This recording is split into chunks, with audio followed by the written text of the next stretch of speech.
Hello and welcome to another edition of Chill with Kaiju Kim. I'm Kaiju Kim. Hope you're all doing well on this lovely afternoon, evening, whatever time it is for you.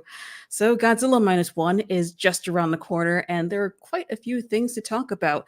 But before we get into it, I just want to ask anyone who is watching to please refrain from posting any spoilers in the chat. Some of us want to be surprised. Do not ruin it for other people. Do not be that person. Thank you. All right, so let's bring in tonight's guest, shall we? First up, we have a good friend of mine, Mr. Elijah Thomas of Kaiju Conversation. Hello, how is everybody? It's going great. How's everybody doing in the chat? Let's see who we have in the chat tonight. We got MJR Creative Films. Hello, hello. Matt Burkett of Monstrosities. Hey, Matt. What's up?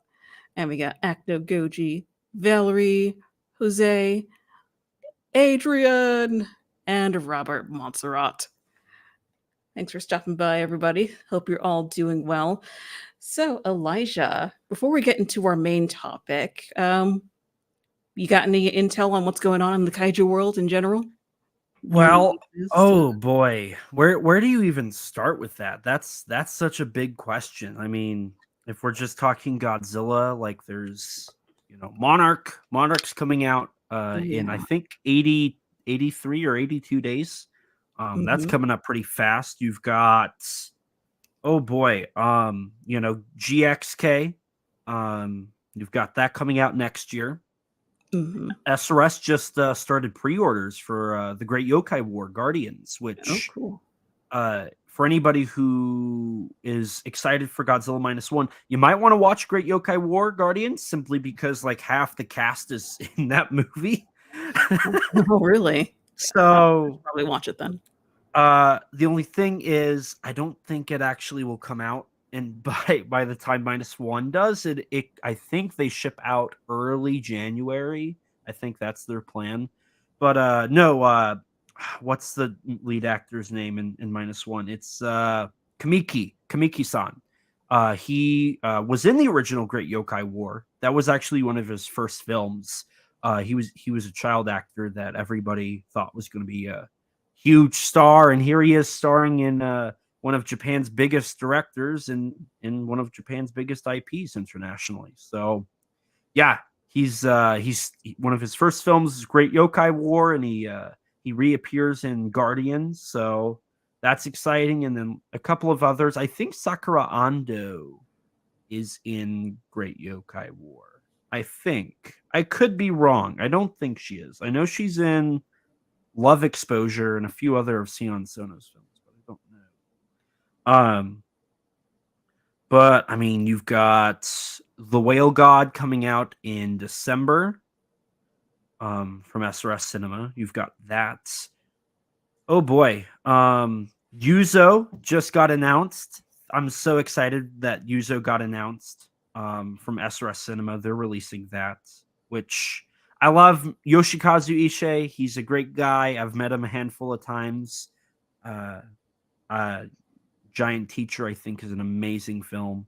So I'm excited for Yuzo to be getting a wide release and people being able to see that film finally. Oh boy, like you've got Cosmic Fury just came out. Power Rangers Cosmic Fury. I don't watch Power Rangers. I don't know if they still do kaiju, but I know at one point they did.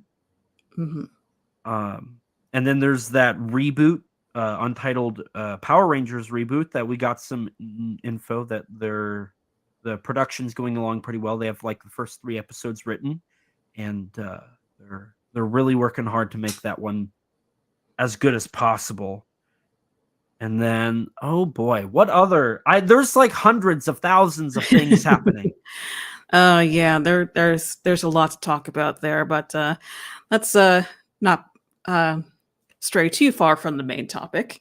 So let's talk about a little bit about Minus One, which is directed by Takashi Yamazaki. And according to your label there, you are a Yamazaki stan. I am. I think in the last 8 months, I've talked more about Takashi Yamazaki than I've talked about my own life. So Wow. So tell us a little bit about Yamazaki-san's work. Like, what else okay. has he done?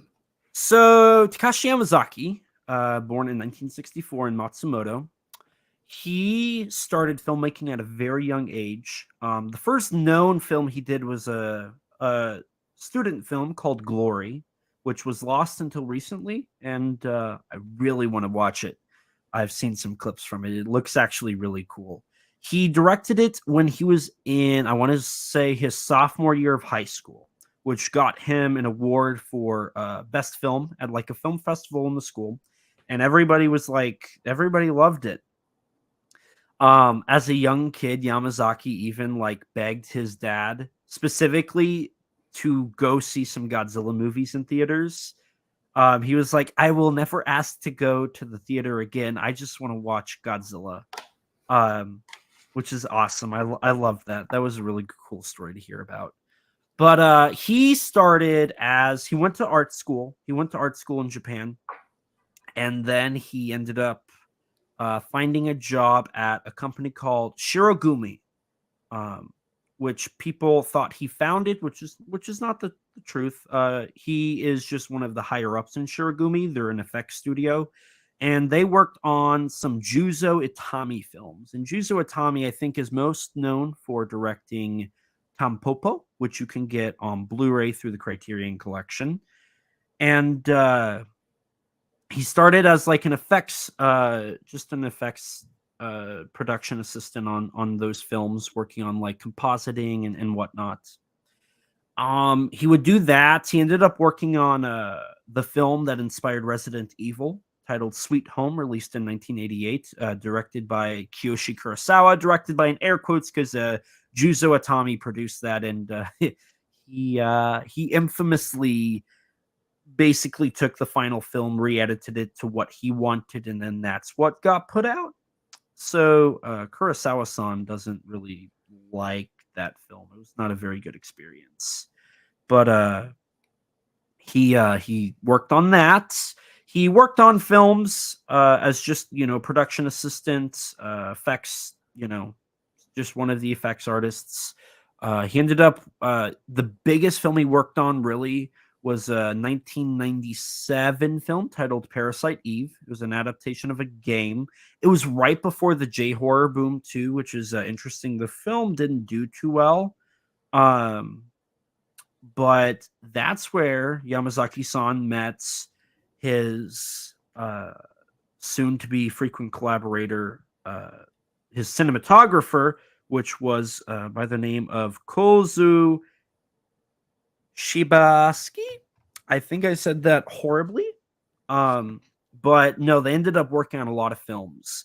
But during the 90s, Yamazaki-san ended up getting a job at Robot Communications Productions, another company that people think he founded, but he's just one of the higher ups in. He started there as just as a production assistant working on films and whatnot. And then in 1998, I want to say 1998, he decided to go and do a script because Robot Communications wanted to do their very first feature-length film. And he wrote a script. I don't remember what the original title was, but he wrote a script heavily inspired by one of his favorite shows as a kid, which was Doraemon. And the script got picked. Robot Communications. Actually, the reason it got picked was he was the only one to submit one. He was the only person that wrote a script and submitted it to be made. Yamazaki didn't even think about directing it, but Robot Communications liked it. They said, we want to do your script, and then they offered him the directing job, and he took it. However, before they really started filming, he went to the creator of Doraemon, the estate of that, because it's heavily influenced by that, and asked for their blessing. And you know, they approved, and he made Juvenile, which was his very first film released in 2000. After that, he would go on to make a very 2000 sci-fi movie titled Returner, which is actually very good. Returner is kind of like Independence Day meets E.T. meets The Matrix. Interesting. It's pretty good. And throughout all of these films, I might add, Yamazaki wrote them, directed the VFX, and directed the standard film, the standard stuff in the film. Yamazaki was a very huge contributor to the CGI and special effects world. I mean, he started as a effects guy, and he loves effects. He thinks that they're one of the biggest ways to help tell a story. So, and I mean, after that, he did script writing. So obviously, like he started off in effects, then went to script writing, and then just kind of fell into directing. And after Returner, if I remember correctly, he kind of took a little bit of a break. But from there, he ended up working on, I want to say after that was the beginning of his big break, which was in 2007, titled Always Sunset on 3rd Street. That movie did very well. It won a couple of awards, and it started getting the ball rolling for Yamazaki to like succeed in everything he ever wanted. After that, he directed the sequel titled Always Sunset on 3rd Street 2, which I think if you're a Godzilla fan, you've probably heard of that one, especially if you're one from like the era where like I became a fan, which was your late 2000s, early 2010s, because there's a little clip on the internet that was floating around of Toho remaking and rebooting Godzilla before Legendary or Shin Godzilla even existed. There was a clip, and nobody knew where it was from, what it came from, why it was there. And lo and behold, what it was in 2007. It was 2007. Always 2 came out. Always 1 came out in 2005.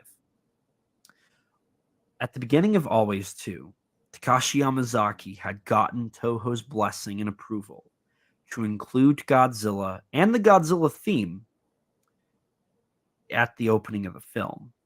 Now, the context of that is the star of the film, the main character, is writing a story about a giant monster destroying his shop. And at the end of the scene, like it's like in his head, like he's writing it, and it's Godzilla. It's got the Godzilla roar. It's got this Godzilla music. It looks like Godzilla. It was the first time that there was a fully CGI Godzilla on screen. They cut to him writing it, and one of the other side characters comes in and says, "You're just writing Godzilla. Why are you doing that? You're ripping off Godzilla," because it's not supposed to be Godzilla, but it is Godzilla, which is really funny. And what's even more funny is that took place in the I want to say that was the 1950s, which Showa era, kind of oddly timely for Minus One. Mm-hmm. So after Always 2, he ended up doing, you've heard of Shin-chan, right? I believe so. So Shin Godzilla had a crossover episode. Shin-chan's like this Shin-chan. It's Shin-chan.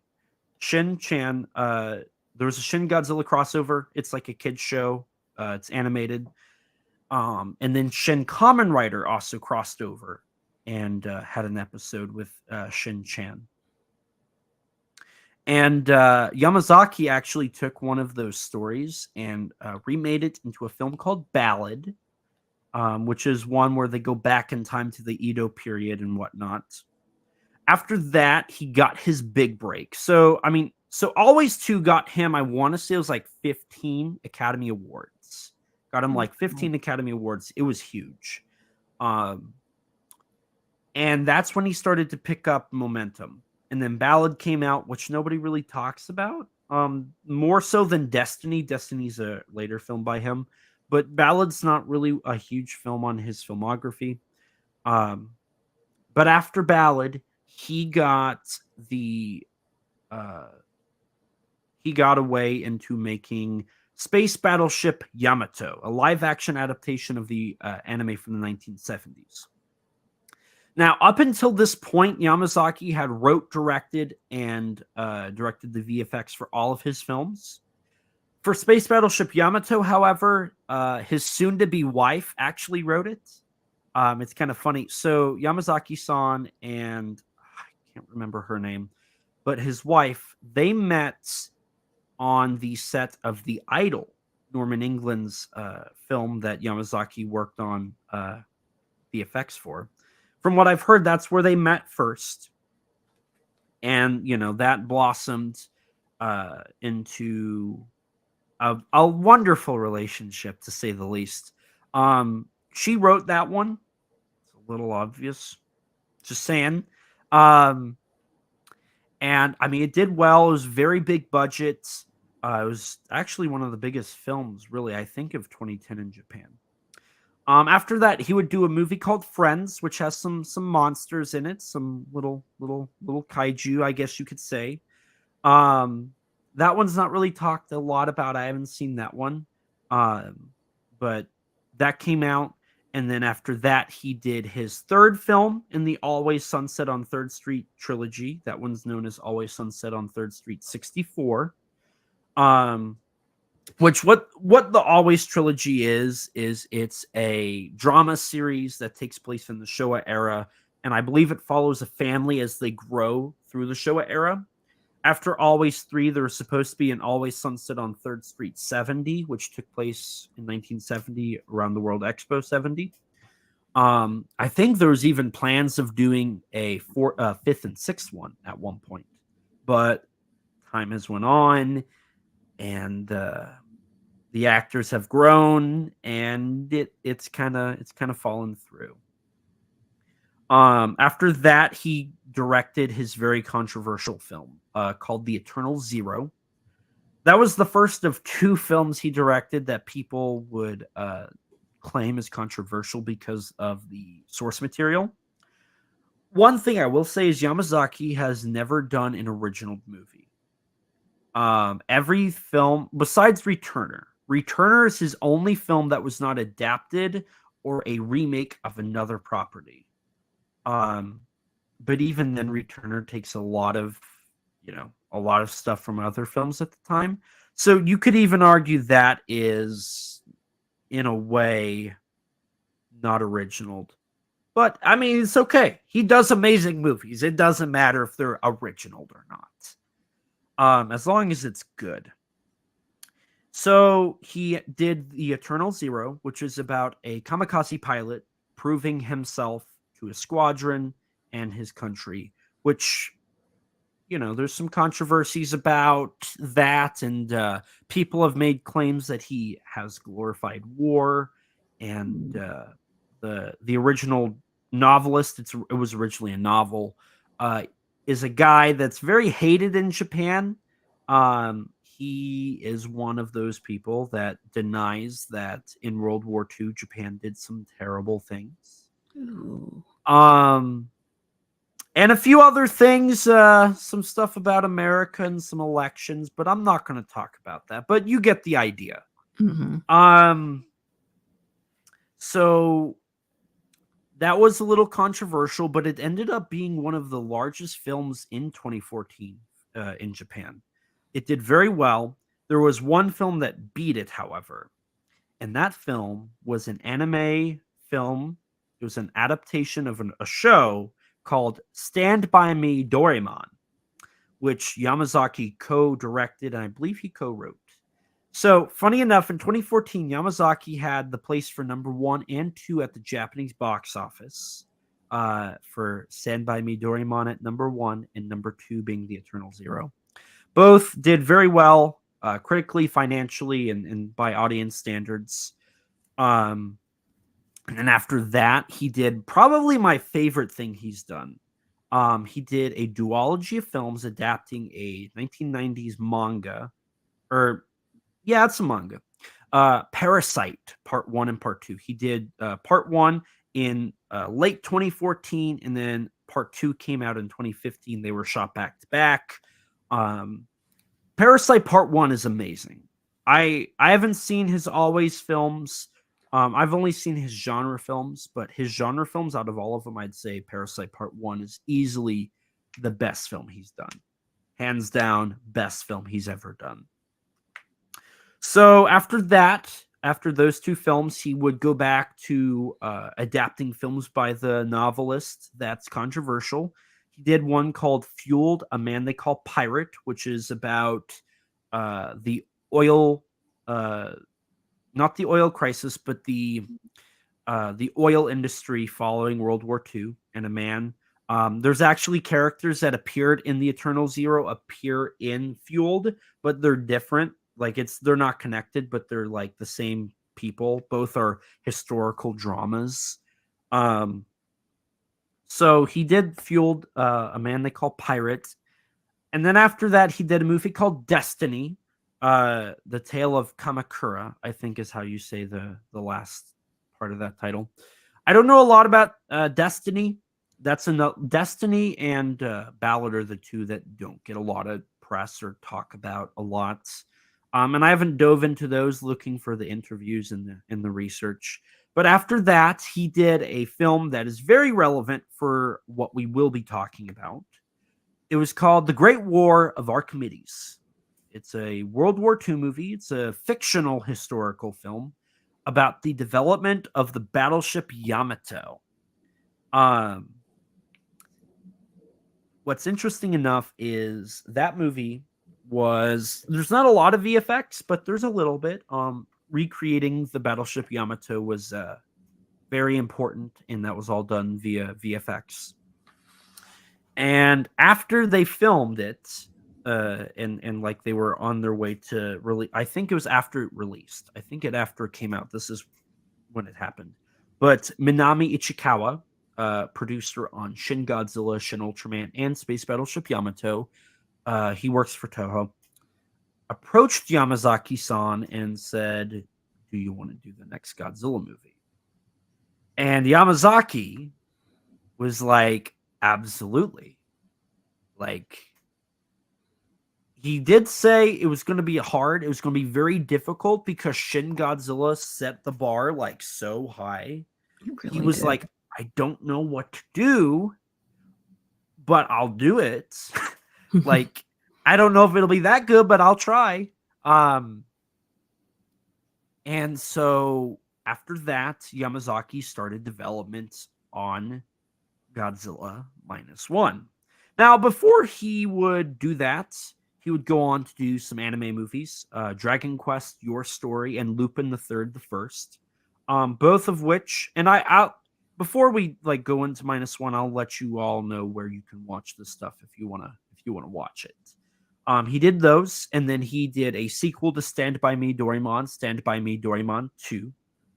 And then after that came Ghost Book, which was a spiritual successor to Juvenile.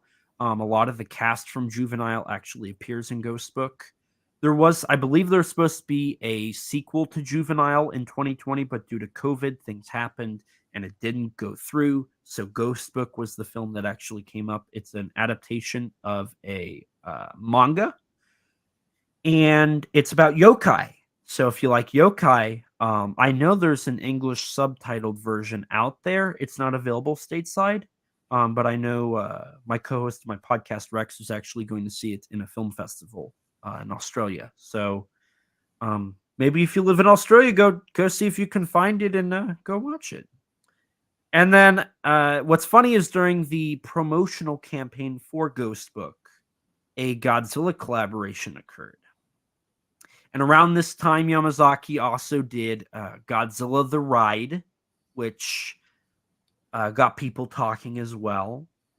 And, you know, between Godzilla the Ride and the collaboration between Godzilla and Ghost Book and Yamazaki's work on Always 2, people are like, I wonder if Yamazaki's going to do a Godzilla movie.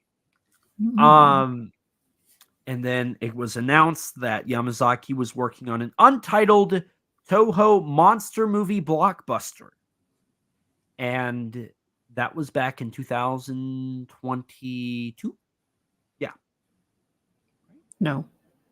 Was it? Wait, yeah, was it 2020? I think so.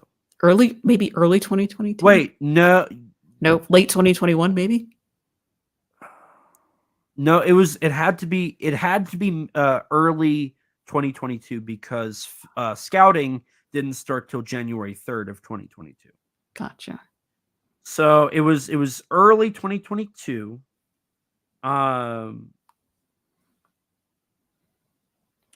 And people started talking. What is Toho doing? It's a blockbuster movie.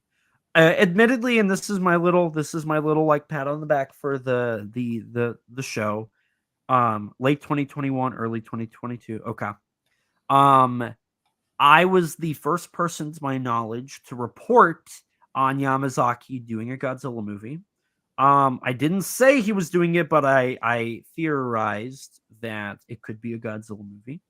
I published that on the Kaiju Ramen Media news site. So I'll take that little dub. I'll take that little dub of claiming that prize for being the first person in at least an English language news article to say that Yamazaki was doing one. And so from there we continued the story and waited for the announcement. And then last year on November 3rd, we got the confirmation that Takashi Yamazaki is directing an upcoming untitled Godzilla movie. At the time, we thought the title would be Godzilla Zero because there was a tweet made about a lantern and a production shirt and like a towel that said Godzilla Zero on it. Some people think that was the title, and when that got leaked out, they changed it to -1. But from what I've looked at and what research I've done, I think it was always supposed to be Godzilla -1. It just seems like Godzilla Zero might have been a title they were throwing out as like the working official title, but it was always planned to be Godzilla -1. Godzilla Zero sounds cooler, but that's okay. See, I agree, but then I'm also like, well, -1, I love the Japanese style of Godzilla and then the minus sign 1.0. Like that's grown on me so much. Mm-hmm. So, based on what you've seen of Yamazaki's films, what do you think we can expect to see in Godzilla -1? Oh boy. Well, we know now, but so Yamazaki writing, directing, and doing the VFX is very important. All of his films where he has done that have turned out to be amazing. When Yamazaki has full creative grip, he can make something amazing. Yamazaki-san typically does leading male actors, as Kevin Derendorf pointed out. But more so than that, the VFX are going to be very good. That's just something like when you watch a Yamazaki film, you know the VFX will be very good. The story is going to be very well done. It's going to be very tight, very thorough, very thoughtful. When it comes to Godzilla, in a 2007 interview, Yamazaki-san said that Godzilla is inseparable from the Showa era. So Godzilla, there's going to be Showa tropes. Yamazaki-san loves nostalgia. He was born in 1964 for the first Tokyo Olympics. He actually ended up helping direct the opening and closing ceremonies of the 2020 Tokyo Olympics, which was actually really cool. That's not something a lot of people can say, that they were born on the year of the first one and then they got to direct the second one. But he's he wears that with honor. He loves the fact he was born in the Showa era. He loves that he grew up in the Showa era. He loves the Showa era. Nostalgia is very important to him. And so for that alone, Yamazaki likes to achieve the Showa era. To quote Hideaki Anno from Death Kappa, bring back the Showa ambition. um, so I would say you can expect a movie with very good VFX, human characters, a very heart-provoking, heart-wrenching, thought-provoking human story. Uh, Yamazaki always seems to create amazing, like, tragic stories for his human characters.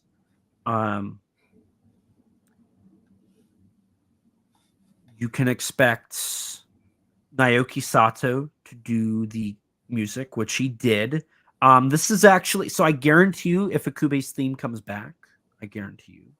But what's fun is this means Sato has been able to do the theme now twice, because he did a rendition of it for Always Sunset on 3rd Street 2. So this is his second crack at Godzilla, and I think his first one's amazing. I love that theme he did. It's very, very grandiose, to say the least. Oh, what else? I'm trying to think here. I mean, it's gonna be good. It's gonna be good. I'll say that with certainty. How good, I don't know, but I think it's gonna be pretty good.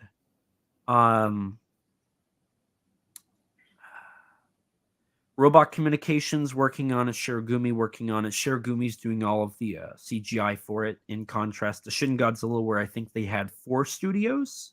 I think that was the initial. I think that's how many VFX studios. Shirogumi actually did work on Shin Godzilla. Yamazaki did not, but Shirogumi did. But for this film, they're doing it all. They did it all in house. This is labeled as a Toho Robot Communications co-production. Which I guess is a big thing. Usually they have to do like partnerships with a bunch of companies to make stuff work, or like create a committee. You'll see that with a lot of films like Shin Ultraman. They labeled it as like the Shin Ultraman production committee is who made it, not Tsuburaya themselves. But for this film, they have boasted that they're not doing that it's all in-house. But no, I feel like I've kind of said all I can on what you could expect for Yamazaki. It's going to have, I will say this, expect a lot of Hollywood film styles, but not the Hollywood film making. Gotcha. So let's talk about the trailer. What were your thoughts on the trailer? I mean, I felt it was really intense, and it really captured like the horror of being attacked by a giant monster pretty well, I would say. What do you think of the trailer? Oh boy. That trailer. So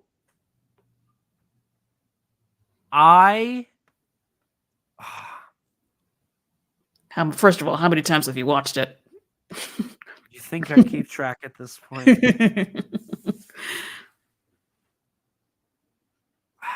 That trailer.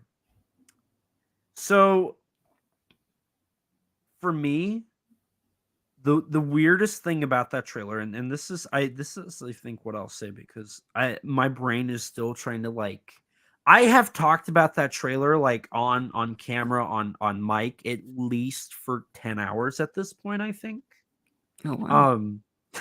So like I've like sat here and watched like frame by frame and like took in everything. And the one thing I will say is, for me, the thing that I love about the trailer most is, for me, I get the feeling of that Godzilla that I saw as a kid, because I grew up on Showa. I grew up on Showa Godzilla films. My first movie was Mechagodzilla. My first like 10 were all Showa films. The only Heisei films I knew of was 85, which, I mean, still came out in the Showa era, and then Biollante. And then Space Godzilla and Destroya, and then I found out about the rest later on. But in general, I grew up on Showa.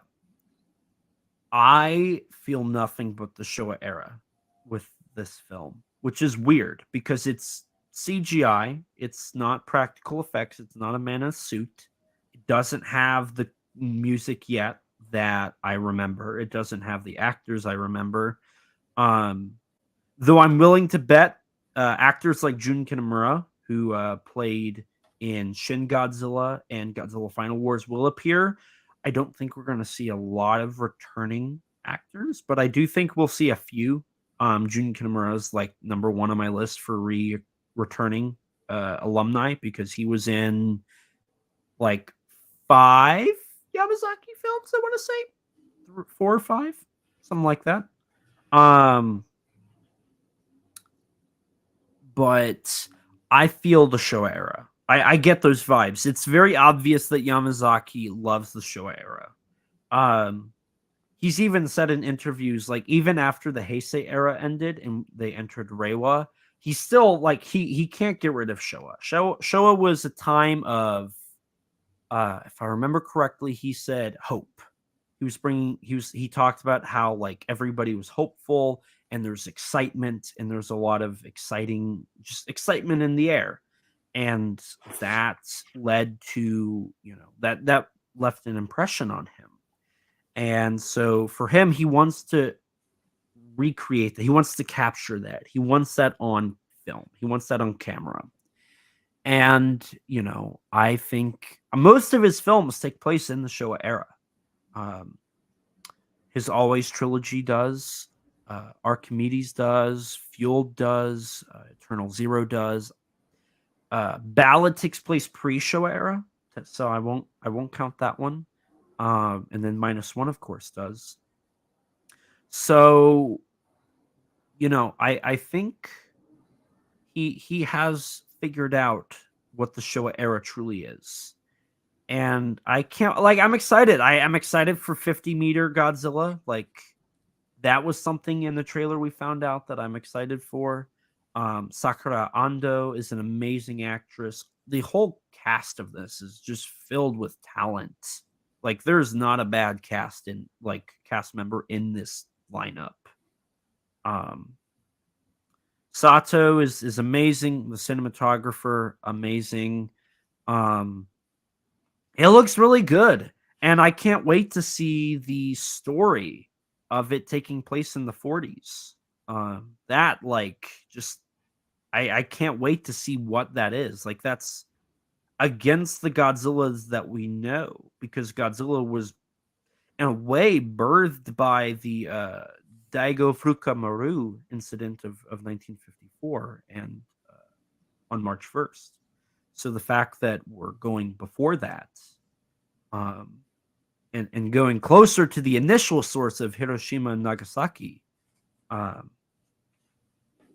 don't even know what to expect there. Like, this film and its story, I have no idea how it's going to work, but like that draws me in. I'm so interested in that aspect.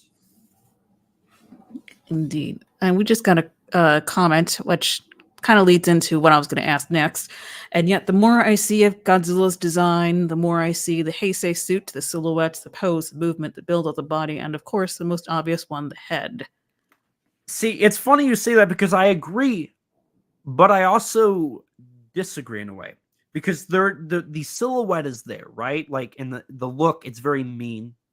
But what's interesting is if you look at the eyes, they kind of look like Godzilla 73's eyes with the circles. Godzilla 73 from Godzilla vs. Megalon was wooden eyes that they painted. They looked very lifeless. Those are the same eyes. They're the same eyes. They're kind of like that circular, just kind of almost lifeless eyes. It's kind of cool. When I noticed that, I was like, whoa, like where did that come from? But more so than that, the main design that Yamazaki took influence from. So Minus One took its main inspiration from the Ride Godzilla. They're not the same, but it's very similar to that. The Ride Godzilla took its inspiration from Yamazaki's Always Sunset on 3rd Street Godzilla. And that took its influence from GMK. GMK is Yamazaki's favorite Godzilla movie. And so with that, what he loves about that Godzilla design is how lifeless and scary he looks. Specifically, he brought up the white eyes and just like the face. He's a very scary Godzilla, and Yamazaki loves scary Godzilla. He wants to invoke that and make adults fearful. And that's something I think that Minus One has done. We see him literally trampling people, going out of his way to kill people. That's in the same line as GMK. That's in the same line as 54. Yamazaki is based. I would say that Yamazaki is doing what Kaneko wanted, but taking it further. More closer to the source, closer to Honda, doing what Honda wanted to do but couldn't. Which is a really weird idea. And that's a weird thing to think about. And like that, I think is one of the biggest things that you can like sit and dwell on. Because, I mean, when you think about it, Honda wasn't allowed to do World War II, really. With Farewell Rabaul, he was going to do a film. Was it Farewell Rabaul? Or was it Eagle in the Pacific? Honda directed 2 war movies, War in the Pacific and Farewell Rabaul. I want to say it was Farewell Rabaul. It could have been Eagle in the Pacific, but he went and interviewed a ton of like ex-imperial military officers on their experience in the war and how they felt, which was mostly negative. And he wrote a script on that. That was his initial script, was kind of based off the negative look on the war. And what happened is Toho told him no. Toho said, you have to make a film more positive. You have to make a movie that's a little more uplifting. Because in post-war Japan, their spirits were crushed. It wasn't until the mid to late 50s that really they bounced back proper. So for Honda, he couldn't make a film that was critical of the Japanese imperial military. He couldn't make a film that was critical of the Japanese government at the time. He couldn't do a film that was painting America in a negative light either, because they were still relevant. They couldn't do that. Honda was left with a very shallow concept of what he wanted to do. Still deep, shallow in contrast to what he wanted. Now, 70 years later, Yamazaki already made a movie criticizing the Japanese government. In the Great War of Archimedes, there's a lot of criticism and corruption and showcasing that on the imperial military and imperial navy in the construction of Battleship Yamato. Yamazaki's not afraid to talk about that.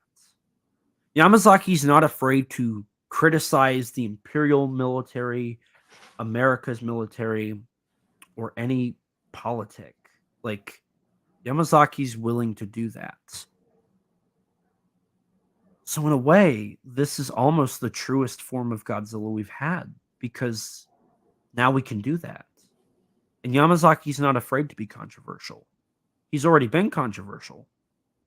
And he's went on record clarifying specifically about the pro-war stuff. He is not pro-war. He doesn't like the war. And he thinks it's a little ignorant to view his movies as pro-war when you look at those films, they're criticizing the development of the war. So I think you can see that in Minus One a bit. And I think a lot of that comes back to Yamazaki's favorite Godzilla design and Yamazaki's favorite Godzilla movie, Godzilla, Mothra, and King Ghidorah, Giant Monsters All Out Attack. That film very, very, very clearly is a criticism of modern Japanese politics and their refusal to acknowledge the tragedies that Japan caused during World War II and the just erasing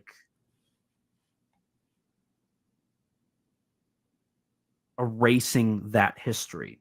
I remember I've heard some people say that in some like Hiroshima and Nagasaki or just World War II museums, and I don't know how true this is.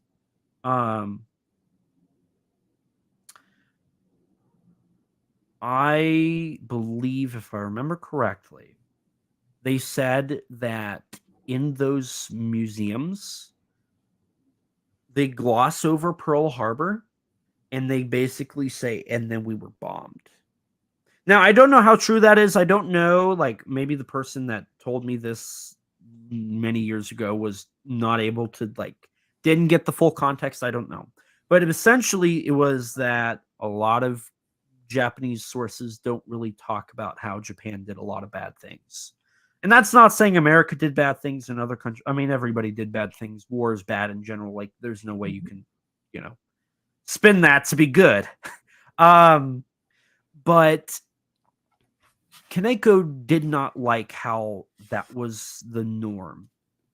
Mm-hmm.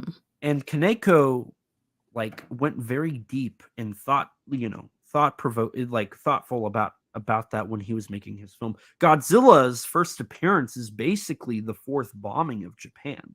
A lot of sites will claim that the Lucky Dragon number 5 incident of 1954 was the third bombing of Japan, because the only people that were actually hurt and killed in that were Japanese. That caused a huge uproar in the political system at the time between America and Japan, which was already shaky at best. I hate to cut you off, but we have another guest joining us tonight. Ladies and gentlemen, please give a warm welcome to Daniel, fashionably late DiManna. How are you guys? Can you hear me okay? Yeah, we can hear you. Okay, I am in my car right now. I am making my way back toward a better sound system. I don't know if the stream will even go that long, but that much longer. But yes, I am finally here. I just left my 11-year-old goddaughter's birthday party. It went a little late because I'm a sucker and I stayed till bedtime. Of course you did. There you go. So that is my excuse. I tried to make it sweet so that nobody would be mad at me, and I think I did. I think I did a good job. I've just been kind of, don't let me interrupt or anything. I'm just kind of sitting here listening to Elijah do his thing here. All right, fantastic. And I will try to keep my mic muted when I'm not talking so that there's not horrible engine driving noises or my directional going off, making the stream bad. So yeah. Anyway, Elijah, can continue what you were saying. Yes, continue, Elijah. My gospel at this point. This is the gospel of Elijah. Honestly, that sounds like it could be a real gospel. It could be.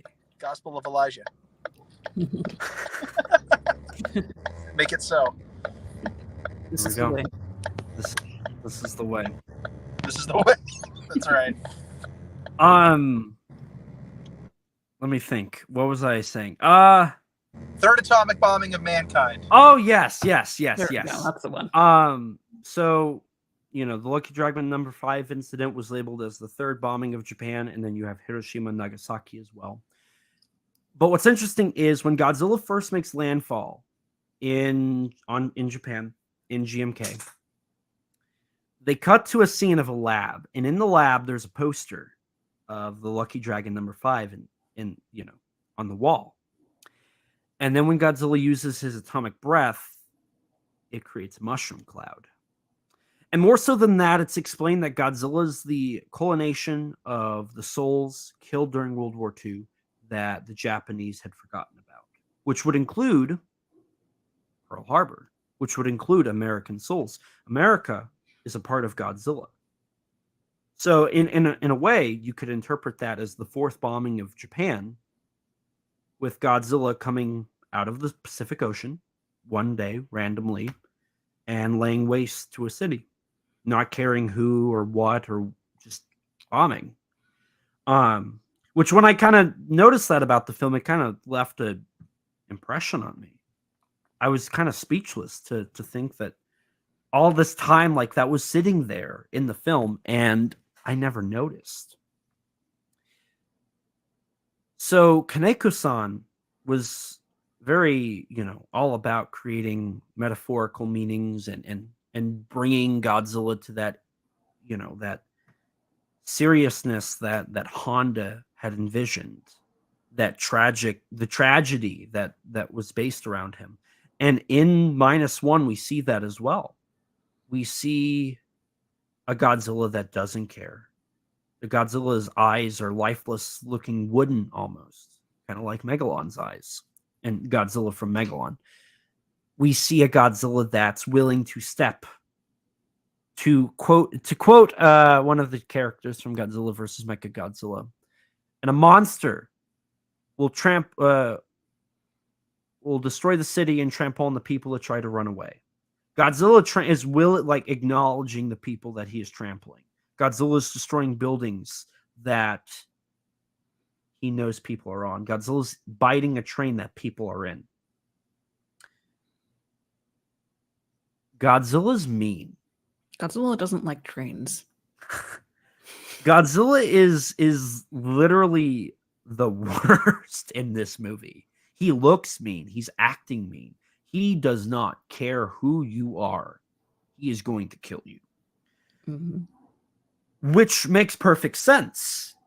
Because Godzilla, in a lot of ways, is like a Yuri. Or, to kind of establish what a Yuri could be. Anybody here see Ring or Ju-on? Mm-mm. How about the American versions? I've heard of them. I haven't seen it. I'm a wuss. Okay. So anyway, in those films, those are like modern renditions of Yuri, which are Japanese ghosts. The idea is they're vengeful. And in Japan, if you are seeking revenge, and if you're especially if you're a ghost, you don't stop until you get revenge. And then you don't stop even more. In a way, Godzilla is very much inspired by that. Godzilla, to quote the -1 trailer, and this line gave me goosebumps, that monster will never forgive us. Godzilla's out for revenge. Godzilla's out to kill everybody. Godzilla has a grudge. And just like that of Japanese ghosts, he will not stop. Everybody will feel the wrath of Godzilla. It doesn't matter if you're innocent. It doesn't matter if you're guilty. You are doomed. Just like how the bomb was. I mean, the bomb is an inanimate object that just, whoever's in that radius is going to die. So it's almost a double meaning because Godzilla's, the walking rendition of the atomic bomb, but you can also trace him back even further to Japanese ghosts. I mean, the original Godzilla had a design that much like of an Oni. So, Godzilla clearly has influence from Japanese folklore. A lot of it, actually. That's something you and I have chatted about, Elijah, before, is the spiritual, specifically the Japanese culturally spiritual link to Godzilla, and the fact that that's one of the things that makes him so uniquely Godzilla is that there's this long line of mythology and folklore that stretches back, centuries in Japan that ultimately lends itself to the richness of the Godzilla character. You mentioned something just now that inspired me to pipe in, and that was the idea of something inanimate in a way, something that is not alive, having an evil to it. And that is definitely a thing in Japanese folklore. It's very reminiscent of the Tsukumagami class of yokai. And for anybody who doesn't know what the heck that is, Tsukumagami are artifact spirits.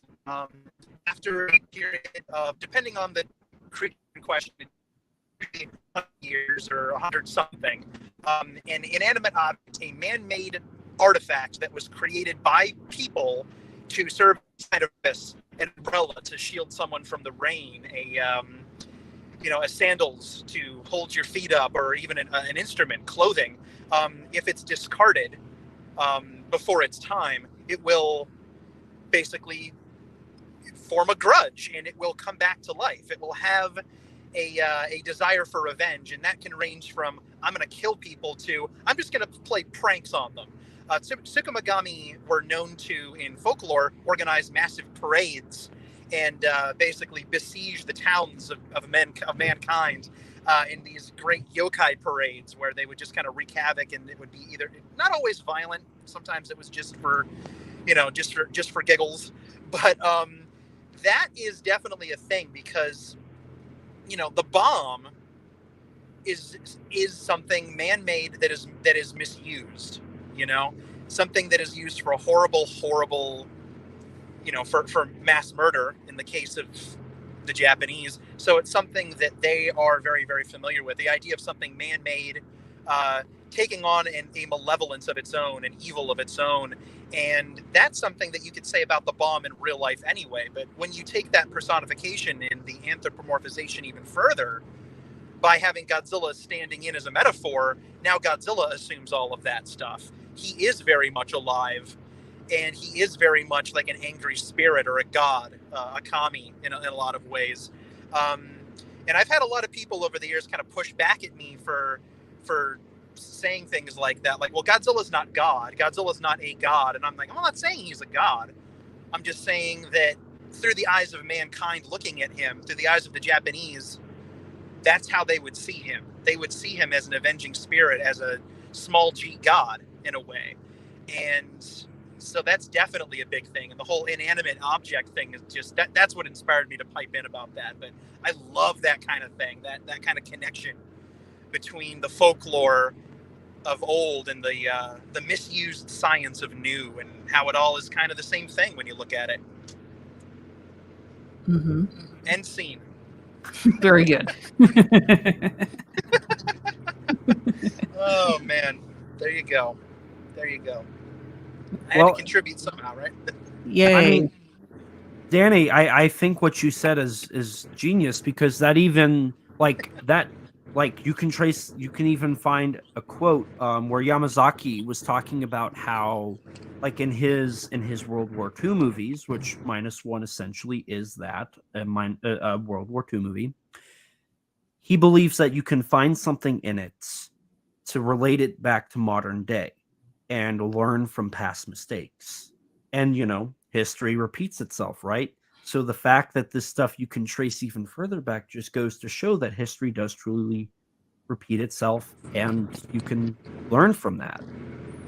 Exactly. And that's a great quote, and it's something that is, you can kind of uniquely apply to Godzilla, because even in a metatextual sense, how many times have we repeated this same kind of thing, but with different variations? I mean, how many different times have we started over with Godzilla in some ways, and given the old metaphors new life and given new metaphors a chance to shine? History repeats itself, folds back in on, creates something familiar but new. And that's a good way to describe the vibes from Godzilla Minus One right now, which is old at the same time, old but fresh, and a case of history kind of repeating itself in a way, but with a fresh new coat of paint. And that's one of the reasons I love Godzilla so much, and one of the reasons that I find the character so fascinating is because he lends himself well to continual new coats of paint. But there also has to be an element of history coming back and repeating itself, and him doing his thing. And that's, I mean, again, like Elijah, I know that you you know things about this movie that us pure souls do not yet know, as we have avoided such things. But yeah, I mean, because I know I've avoided anything that's come out that may or may not be a spoiler. I have no interest in the spoilers, but that's kind of my impression of the film thus far, is that it's, it's familiar in some ways, but fresh in every other way. And I'm interested to see how right my feeling about it is. Don't say nothing, but I'm curious. I'm definitely curious. So speaking of history repeating itself, there's been a lot of back and forth about Godzilla's design and how people were so upset about, they're just reusing the right design. And then it's just like, blah, blah, blah. Okay, if you're so upset about Godzilla's design being reused. Like, don't watch Destroy All Monsters. Don't watch any of the Showa movies. don't watch Godzilla versus Gigan or Godzilla versus Hedorah. No, don't do it. Don't you do it. What I think I'm like, listen, I'm trying not to. I'm trying to be as colloquial about this as possible. But what a stupid hill to die on. Yeah. Like, I'm sorry. Like, that's also, and the fact that they were like people on the artist formerly known as Twitter, were such a bad joke. Were like tagging Toho in these tweets, right? And like tagging, I think I even saw a couple where they tagged Yamazaki directly, and they were like, I'm not going to watch your movie if you recycle the design and be lazy. And like, my favorite one was, they had better go back and redesign the model for the movie before they release it. Like, how entitled do you have to be? I'm sorry. I'm not. That's dumb. That's so dumb. It's dumb. Like, I don't like to get mean like that, but guys, it's dumb. It's a dumb thing to say, and it's like, don't say it, and don't tell the director that. I mean, we live in like Shin was 7 years ago. And I think you guys probably know where I'm going with this. About a month or two before the film came out, Shinji Higuchi did an interview and mentioned that he was suffering from like really bad anxiety prior to the film releasing. Like, he was stressed as all get out. He was I think he had to see a doctor. Don't quote me on that, but I feel like he was saying I might need to see a doctor, or he had seen a doctor. I don't remember the whole interview. I'll have to find it, and I don't want to like make it worse than it was, but he was talking about how he was suffering from like really bad pre-movie release anxiety because he was really worried about how the fans were going to accept this new version of the character. And like, come on, guy, like, you don't tag the director of the movie in something like that and say, hey, change the design of your character. like that's not going to help this poor guy sleep at night before his big movie releases. I mean, you're well entitled to the opinion if you really want to have it, but at the very least, don't like get online and like tag the guy. It's rude, amongst other things. It's rude. It's entitled, and it's immature. It's immature. Like, this is the hill I will die on. Is I'm all about respecting these human beings, respect everyone, respect people in general. But the people who are like this dude has put so much, and I need to go back and listen to everything Elijah said. I'm sure he's made a case for how passionate Yamazaki is about this film and how deeply he deserves this chance to make this film after years of it being like some version of it being in his head. We all know it's been there for a while. Elijah and I have a theory that he was doodling variations on this design in like school notebooks as a kid. I'm convinced of it. So, just don't be mean. Just you have whatever opinion you want on film. I would urge you to actually wait and watch it before you have an opinion on it. But if you're one, don't be mean about it. Everything in life, just don't be that person. Don't be that person. Don't be that person online. Dear God, we're better than that. We're better than we need to be. We're better. Come on, as a fandom, we need to be better than that. Absolutely. It's like that short I made like last week or a couple weeks ago. It's like, why are you so angry? Stop being so angry. Good Lord. Being angry. It takes so much more. It takes so much more energy to be angry. It does. Than it does just be, like, I'm not saying love everything blindly. I'm just saying don't be so angry, especially about something as serious as we all take this stuff. Something as overall innocuous. It's just not worth getting mad about. It's just not. It's just not. It really is. I don't know. It's really not. I know. Maybe I'm a weirdo, whatever, but like, it's just not. And I don't know. I'm repeating myself at this point, but it's like, come on, guys. Come on, guys. Shut up. Come on, guys.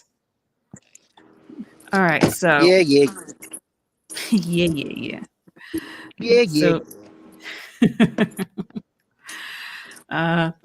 So next question. We kind of sort of touched on it a little bit, not really, but How do you think Godzilla Minus One will compare to Gojira? Ooh, interesting one. Elijah, I can't imagine living in a world where you don't have an opinion on that question. Mhm. So you go for it whilst I mute myself real quick. Okay. Okay, so my good friend and I think fellow friend for all of us, Eric Stolp of Bearded Kaiju Reviews, I think said it best. And I think this is going to be one of the truest Godzillas ever. I don't see a world where you could not watch 54 and then watch Minus One and not say, is this the same guy 70 years later somehow making a similar film, but also so different? I feel like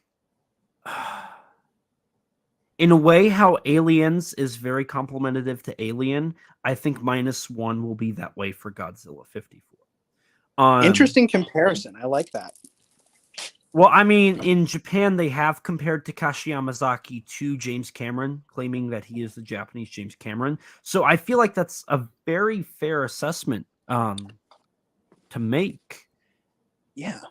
And for me, it comes down to this film is going to be as politically vocal and charged as 54, if not greater, because of the ability to do that. We live in a world where you can criticize the Showa era Japanese government and you're not going to be shut down. We live in a world where Yamazaki's not worried about boosting morale. He wants the Japanese to learn from the mistakes of the past and build a bigger and brighter future. Yamazaki obviously understood the assignments, and since a little as a little kid, he's watched Ishiro Honda.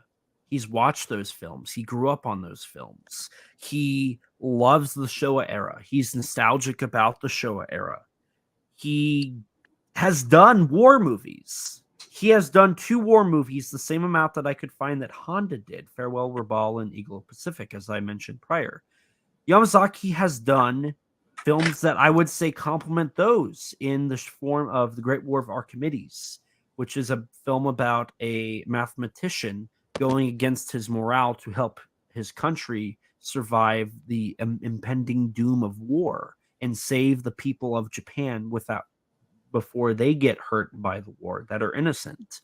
You have his film The Eternal Zero, which is when you watch the film, the plot's about a guy that just wants to go home. He wants to go back to his family, but he can't leave and dishonor himself because dishonorment was one of the biggest and worst things you could do at the time in Japan. It's still important. You must have honor. You must bring honor to your family. The name you carry bears something in Japanese culture. So both films are covering people who are not wanting to be in the war, but have answered the call that their government and their country has asked for them to do. And just doing it in the best interest of not those who want them to be in the war, but those who are not in the war and have no idea what could happen. Yamazaki understands the idea of the people. And I think we will see in Godzilla Minus One somebody who is very close to the war, returning, dishonored, but also trying to keep honor in the same fashion. Keep in mind, in Minus One, Japan's going to be a broken country. A country that has lost a war. A country that all of their pride, all of their country's pride is gone. Their emperor has been reduced to a publicity figure. Their government has been completely overhauled. Their markets, the way their country functions, has been redone entirely. An entire different country has came in and is calling the shots. How would your country not be broken from that? your country would be entirely destroyed. I mean, that's how it would be in the public eye. So Yamazaki clearly understands the idea of pride and how Japan was at the time. I'm sure as a kid he grew up hearing about that. And I'm sure he heard the very negative outlook that had. So Yamazaki has been learning about this stuff for his entire life. And here in his 50s now, 50s? Or he's almost 60. He's almost 60, I think. Yeah. He's finally like showing that with Godzilla and just how broken the country was. That is why it is titled Godzilla Minus One. Because the country was at 0 and now they're in the minus. How can a country come back from that? How can they rebuild their pride? How can they rebuild their country? How can they grow and have the hope that the Showa era had following World War II in the 60s and in the 70s? Where is that? How can they get to that point? And I think Yamazaki is going to create a film that removes all hope, and maybe just in how 54 brings back the hope at the end, but also leaves that lingering fear of what happens if this doesn't work. I think that will be intact. No matter what happens, if Godzilla dies or lives at the end of this movie, it will not end on the note of it's over. Because Godzilla will not forgive. And Godzilla will come back. I don't remember exactly what Yamane says in 54, but it's something along the lines of, and Danny will probably be able to correct me word for word, but it's something along the lines of, if we keep continuing creating weapons of mass destruction, another Godzilla will come. That's the basic gist of it. And there's no way Minus One's not going to say that. If Godzilla dies, they're saying that. If he doesn't, they will say he comes back. He will come back. Mm-hmm. Godzilla's a ticking bomb. And the scariest thing is you don't know when his timer runs out. But you know it's ticking. Indeed. Anything to add, Danny? I do, but it's gonna require me to do something a little bit silly. So just give me a sec, Okay. and we'll try this. We're gonna try something. Okay. And boop. There we go. Okay, There it is. Here we go. I'm home. I'm home. That's the silly thing. That's the only silly thing. Hi, I'm here now. Fantastic. I'm not getting my microphone out. I'm not going to bother. So hopefully I still sound. Do I sound okay? You sound fine. You sound amazing. Thank you, Elijah. I was aiming for amazing. You're always amazing, sir. Bless you, Kim. You guys are awesome. Thank you. So okay, got to follow that. Dang.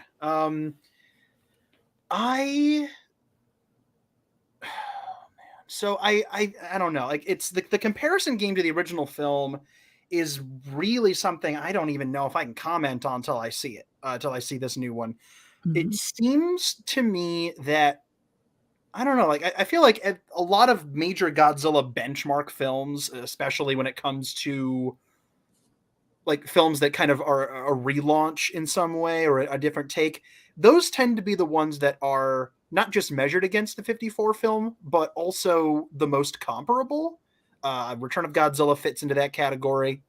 It was a relaunch, and it was a direct sequel, and it was also evoking a lot of the same stuff, but updated.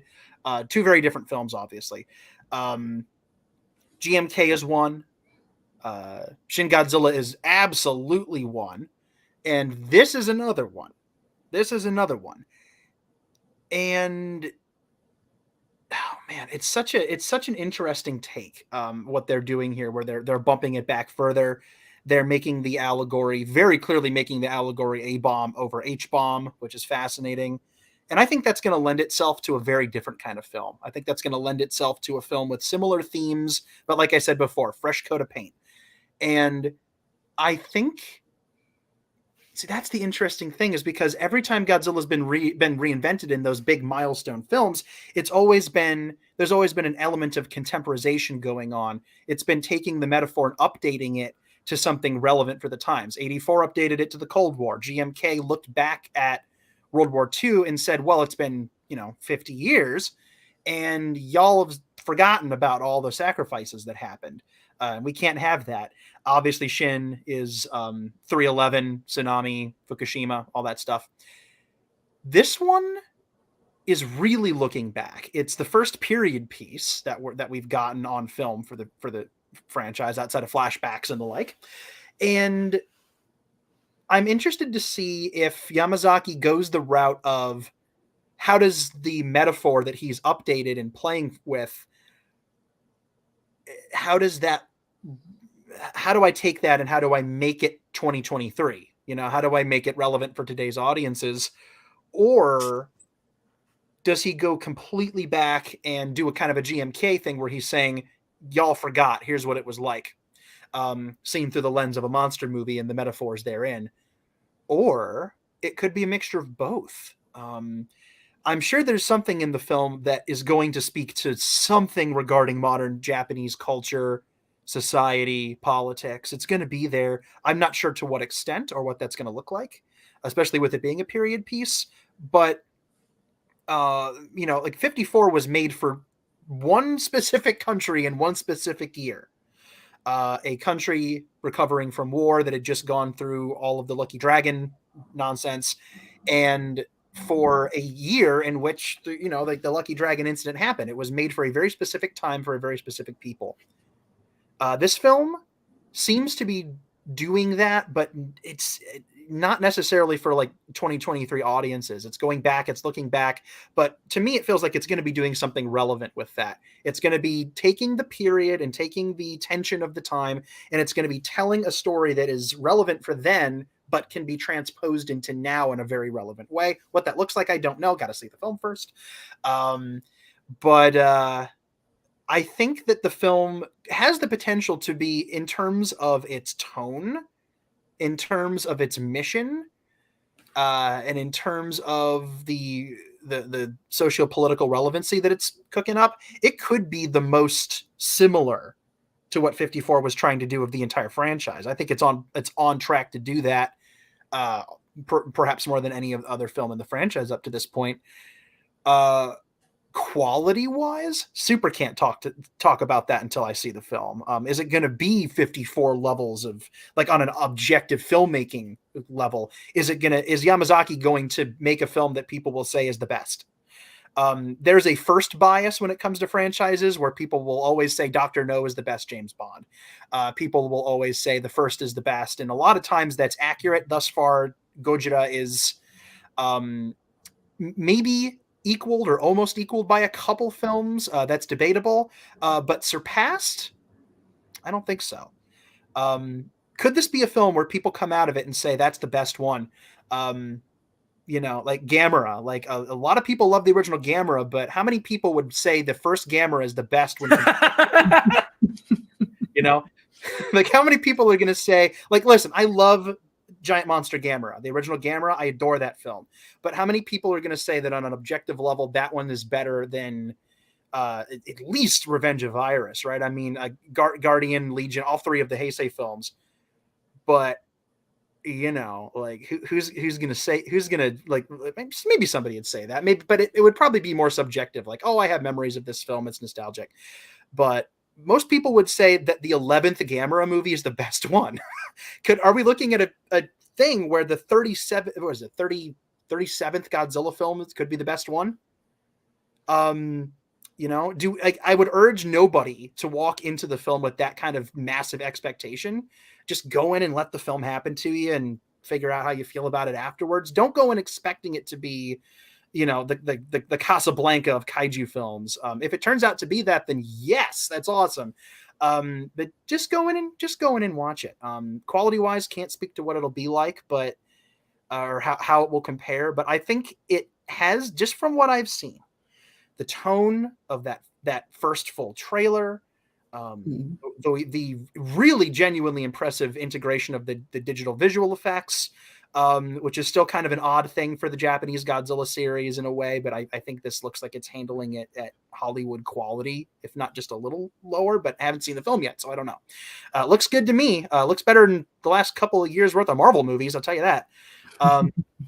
You know, like the CG's actually finished in Godzilla Minus One. But I don't know. I am excited, however, to find out. So, you know. Same here. Yeah. So, what about Shin Godzilla? What do you think? We know Toho loves Shin Godzilla. It's like, I think there's like it was such a success for them. So I think they're gonna just like stick with what works, you know? Do you think there's gonna be like similarities and throwbacks in there? Do we think that? I think there could be. I think the trailer already had some Shin vibes in the way it was edited. The music has some similarities, at least in how it was edited for the trailer. I think they might fall back a little on it, but not a lot, because a couple of reasons. I think they might have gotten a lot of that out of their system with stuff like Singular Point, which has a straight up Shin inspired scene in it with Godzilla in the was it the third to last episode, where he just nukes the entire city set to the original theme. Amazing scene. I love that scene. I love that scene. It's so good. And you know, it's so good. I mean, the Shin scene itself is chilling to watch, and I really like how they actually remixed it a little bit with the Singular Point moment. I really liked that. But something about this film screams auteur to me. This new one. This feels to me like they kind of, I mean, again, I don't know, but my feeling is that they walked up to Yamazaki, they gave him a couple pats on the head, and they said, "Here's our baby. Do with him what you will." And obviously Toho can sign off or not sign, or sign on, sign off, whatever, on anything they want. If they don't like it, it ain't going to end up on the screen. But it seems to me that Yamazaki has no interest in repeating something as distinct as Shin Godzilla. Shin Godzilla is a highly distinctive, unique film in the franchise on multiple levels, directorially, with the design of the creature, like all of it. You name it, all that stuff. Yes, it's very similar to other things. It picks little bits out of the franchise, but it's a very wholly unique film. And I think that that's what we're going to see here. There might be a few echoes of it here and there. They might try some interesting things. Because remember, Shin Godzilla was a huge hit. So it was a Elijah, I'm gonna come over there. I mean, yeah, was it second or third highest grossing film of Japan that year? Racked up a bunch of Academy Awards. Yeah, pretty, including best film, if I'm not mistaken. What best now? Best film, and best director. Best film, best director. So yeah, it racked up nominations, and it won like two of the biggest ones. They're arguably the two biggest ones. Pretty popular film. Popular enough that they redid the entire Hibiya Square and moved the 90s Godzilla statue inside the mall and built a new Shin Godzilla statue out there. So it's pretty popular. They might stick close, or they might not. I'm leaning toward not. I really think that Yamazaki doesn't really want to repeat any of that stuff. I think he has enough of his own ideas that he wants to get out that he doesn't need to. And I think he has enough respect for Anno and Higuchi to let their film stand on its own without copying them. And I think I don't know. I feel like this film has I don't know. I don't think they're going for that at all. I really don't. I mean, maybe he'll have some crazy, like maybe each one of his spines will shoot a laser again. Like maybe his chest will open up and like a beam will shoot out of it or something crazy. I don't know. But Elijah knows, but he's not talking. Does his chest open up and a beam come out of it, Elijah? Don't tell me. We want to be surprised. Want to be surprised. What are your thoughts, Elijah? I know you have them. So Yamazaki at the press conference for Minus One said that one of the most intimidating things about the film was Hamabe-san. Or no, it wasn't Hamabe. It was Ichikawa-san. Ichikawa-san he told Ichikawa-san when he approached Yamazaki, when he approached him, that one of the most intimidating aspects about the film was going to be the fact that he had to follow up on a film known as Shin Godzilla. Never heard of it. Shin Godzilla is in Yamazaki's top 4 Godzilla movies. He loves Shin Godzilla. He thinks it's really good. And I mean, that's why he picked Shin Godzilla as one of the 4 films that they showed in theaters. It's showing in theaters. It's showing in black and white. Which is Yeah, I want to see. But more so than that, Yamazaki, when he saw Shin Godzilla, was blown away, and he likened it to kind of a boomerang effect of how it, he said he liked Shin Godzilla a lot, and it came back, and he got to do the next Godzilla movie.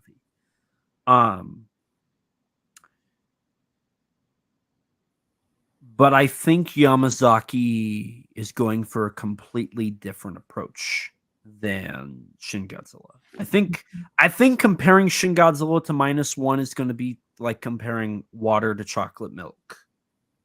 Like, both are necessary and a requirement in life. This is true. But they're very different. Shin Godzilla was a fan letter, was a letter to the Showa era, but in modern times. Covering modern ideas, modern topics, using modern style effects, but a love letter nonetheless. In a way, I mean, Shin could be translated to new, true, or God, right? Yep. So, I mean, it was a new version of Godzilla. It was pretty accurate to how Godzilla was, and Godzilla is in a way kind of portrayed as almost like a godlike figure in that. So I feel like that was what Shin Godzilla was trying to do, was invoke the Showa ambition, but through a modern lens. Yeah. Yamazaki, however, doesn't do that. Yamazaki wants to go back. He loves the Showa era. He wants a film to be Showa. And for him, that's a requirement. That's a, like, he has to do this. There's no question about it. So for him, I feel like comparing Minus One to Shin Godzilla is almost not recognizing that Yamazaki has a completely different outlook on this film. Like, it's for Yamazaki, he's not, I think to say that he's taking inspiration from all the past films is almost giving him too much. I think the truth of the matter is, for the most part, this is Yamazaki taking the last... So his first film came out in 2000. So this is taking the last 23 years of his, experience, his development, his first film. This is, after 23 years, him proving what he's learned and what he's done. I mean, the film is partially shot in Matsumoto, which is the same town he grew up in. Like, he went to his hometown and filmed part of Minus One. I actually didn't know that. I forgot. I didn't know that. Cool. Like, he begged his dad to go see Ghidorah the Three-Headed Monsters in theaters when it got re-released. That I knew. Like, I in the most recent Yamazaki broadcast, they interviewed his little sister and his mother and his dad, and they talk about how, like, as a kid, Yamazaki, like, loved Godzilla, and he wanted to go see Godzilla in theaters. Like, that's all he wanted. And then, and so I think for him, it's more than just, calling back to the Showa era. It's going back. Yamazaki loves the Showa era, and I've said that too many times now in this stream. But for Yamazaki, it's not. I don't think it would be right to compare it to Shin Godzilla. I think Shin Godzilla and Minus One are going to be so different that they're completely. They're completely different. Shin Godzilla is undoubtedly a Hideaki Anno film. Minus One is undoubtedly a Yamazaki film. Two directors who I think couldn't be any different. I think Anno and Yamazaki have completely different outlooks in life. I think both are very independent on their own, and they don't need a I think the only thing you could say is you can compare both of them to the original film, but both in different ways. Shin Godzilla is more akin to how you can compare 84 to 54, whereas Minus One, I think, is the first time we've had a film that is truly like going back, like you said, Danny. It's the first period piece. So in a way, I think Minus One is a brand new way to look at the franchise. He's gonna take you back to the past. There it is. Danny, I love you. Love you too, Kim. I know you'd appreciate that one. All right, so let's talk about the overall direction that Toho seems to be going with Godzilla. So Minus One is very serious in tone from what we can tell in the trailer. And Shin Godzilla was also very serious in tone, as we just discussed. But the film before that, Godzilla Final Wars, was a bit goofy at times. So do you think Toho will ever return to maybe incorporating some goofiness into Godzilla films, or will every film be super serious going forward, like Minus One and Shin Godzilla? What do you think? It's a good question. I guess okay, because all right, now my brain is doing that thing that it does. Where now I'm thinking this is two potential answers here, because there's a will they and there's a should they, right? Mm-hmm. Again, it should is the subjective version of that, but will they? Probably not. You don't think so? Okay, so what do you think about that? How would you answer your question? I'm curious. I mean, considering Shin Godzilla was such a success for Toho, like I really think they want to stick to what works. Like, I mean, we've already seen, like we were talking about just now, we've already seen homages to that in Godzilla Singular Point. And as much as I would like for them to maybe add a little goofiness in future Godzilla films, just to take a little break from the dark and dreary stuff, I don't think they will. But I'm not saying we need another like Godzilla versus Megalon. We don't need to go that far. I'm just saying maybe we could use some variety and some very, very, very, very subtle comic relief. I think, and this is something that I'll throw out here. I'll want your guys' opinion on it. I think that the Godzilla franchise has a natural inclination, and perhaps is fated if unless intervention occurs, to eventually veer toward the silly. I think that the longer each period lasts, eventually the silliness is eventually embraced unless a hard stop is put in. If you look at the history of the franchise, it only took 8 years for the franchise on its third film to descend into satirical comedy. And I don't mean descend in a bad way. I mean go from this genre into a different genre. It's a 180-degree turn. It's not going down. It's just a different thing. Mothra versus Godzilla brings it up just a little bit more, and then it Ghidorah the three-headed monster, the switch gets flipped and he's dancing in the next movie. And then by the time you get to the end of the Showa era, you've got your Megalons and you've got all of that stuff, which is lovely, and I love it all. But that, it could be argued that even though people love that stuff, there is a kind of a diminishing returns thing that ultimately comes with that. If you look at the Heisei era, it was starting to get there. I mean, the 90s films have just a little bit more goof to them. Space Godzilla is very Showa-esque, like 70s Showa-esque in some ways, not in a lot, not in all ways, still very much of its time, but it's got a little bit more of that Showa vibe. It's got the island feel. It's a little bit sillier. It's a little bit more kind of for, younger audiences.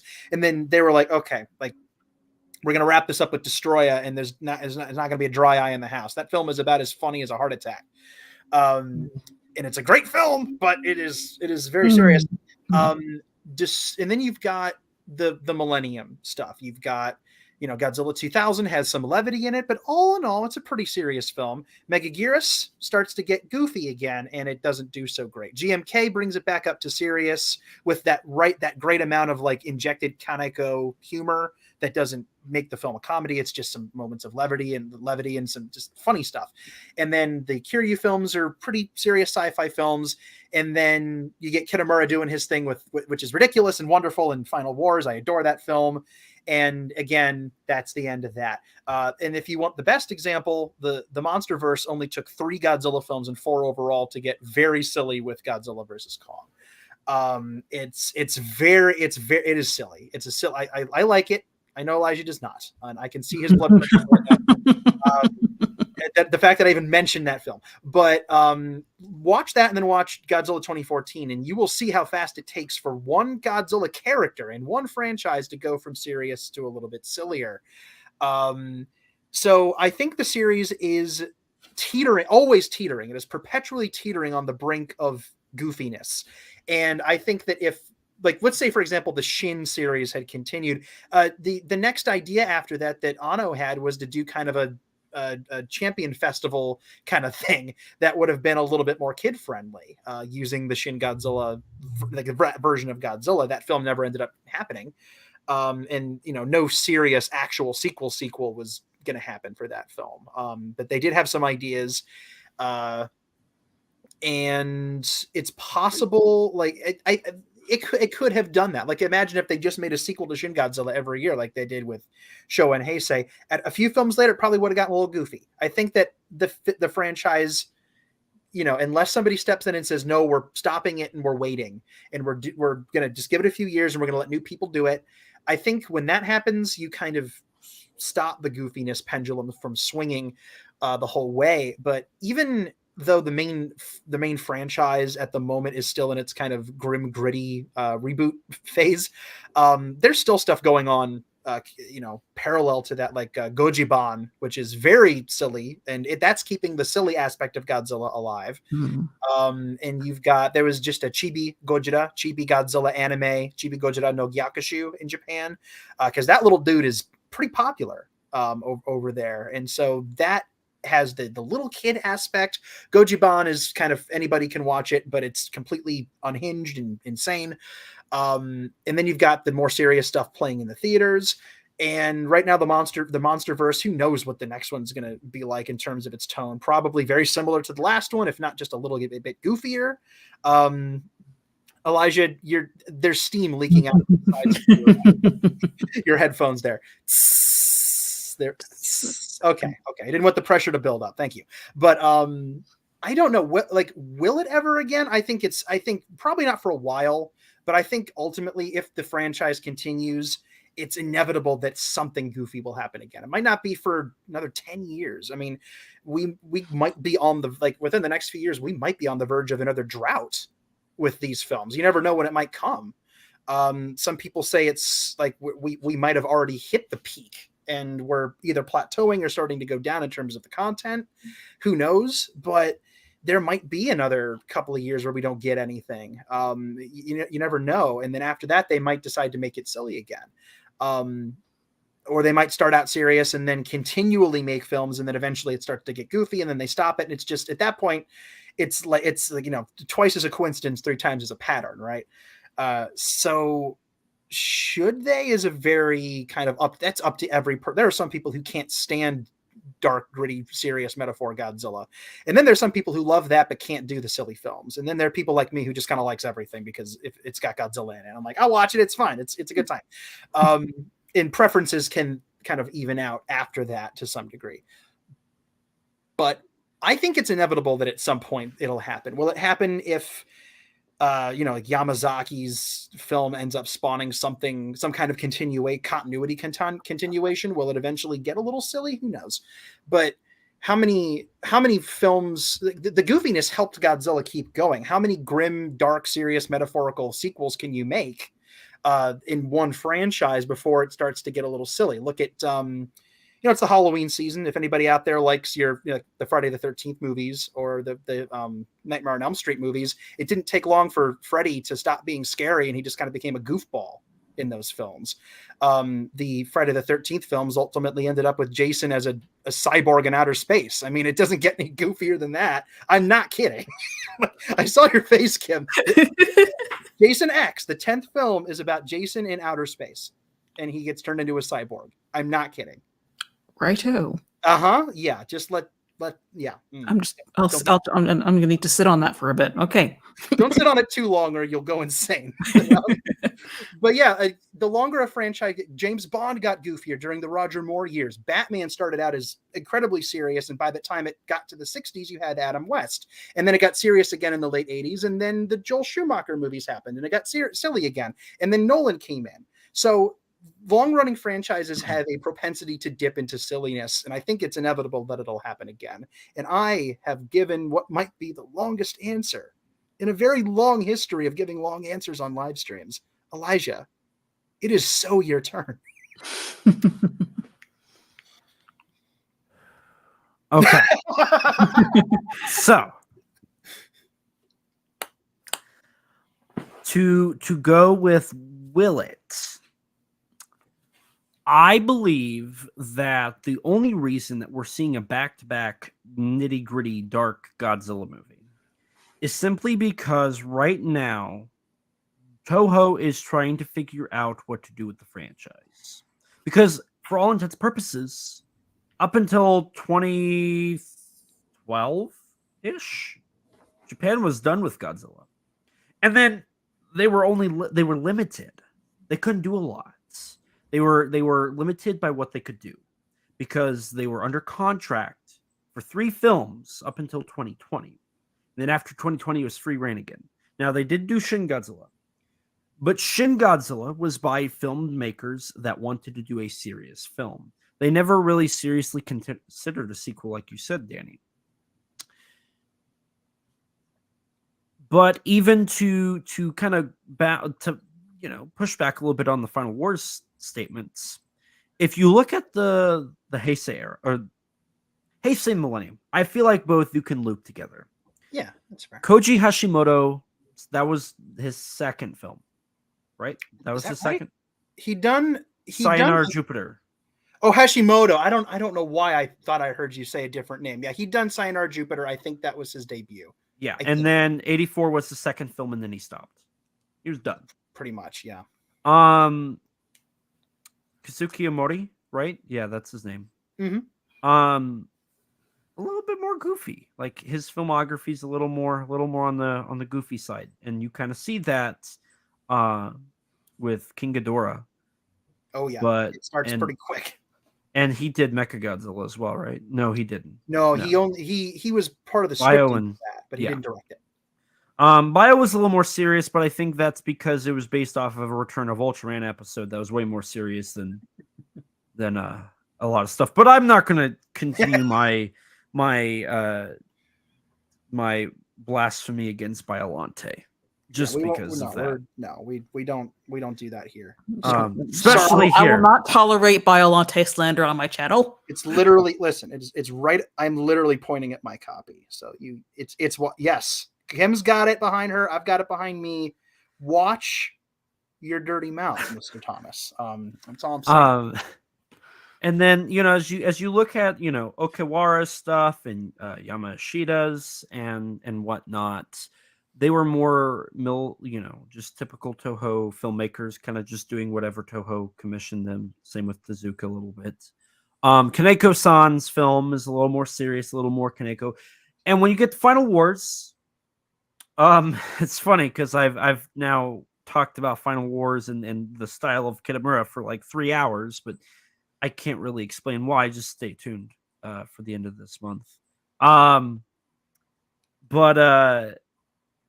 that film is undoubtedly Ryuhei Kitamura. If you go in expecting anything less than Ryuhei Kitamura's films, you're kind of missing the point of that. It's true. It's true. If you don't know Kitamura's movies, you definitely should watch at least Versus, just so you have an idea of what Kitamura does. But yeah, no, the Final Wars is basically just Ryuhei Kitamura featuring Godzilla. That's the best way to describe it. I wouldn't even say that it's a funny movie. I don't think No, the film no. is. I don't even think it's intentionally campy. I think the only reason that it's campy is people don't understand the intensity that Kitamura takes. The dude is literally like have that meme of like the musician like playing the piano and it's on fire. That's basically Kitamura, but filmmaking.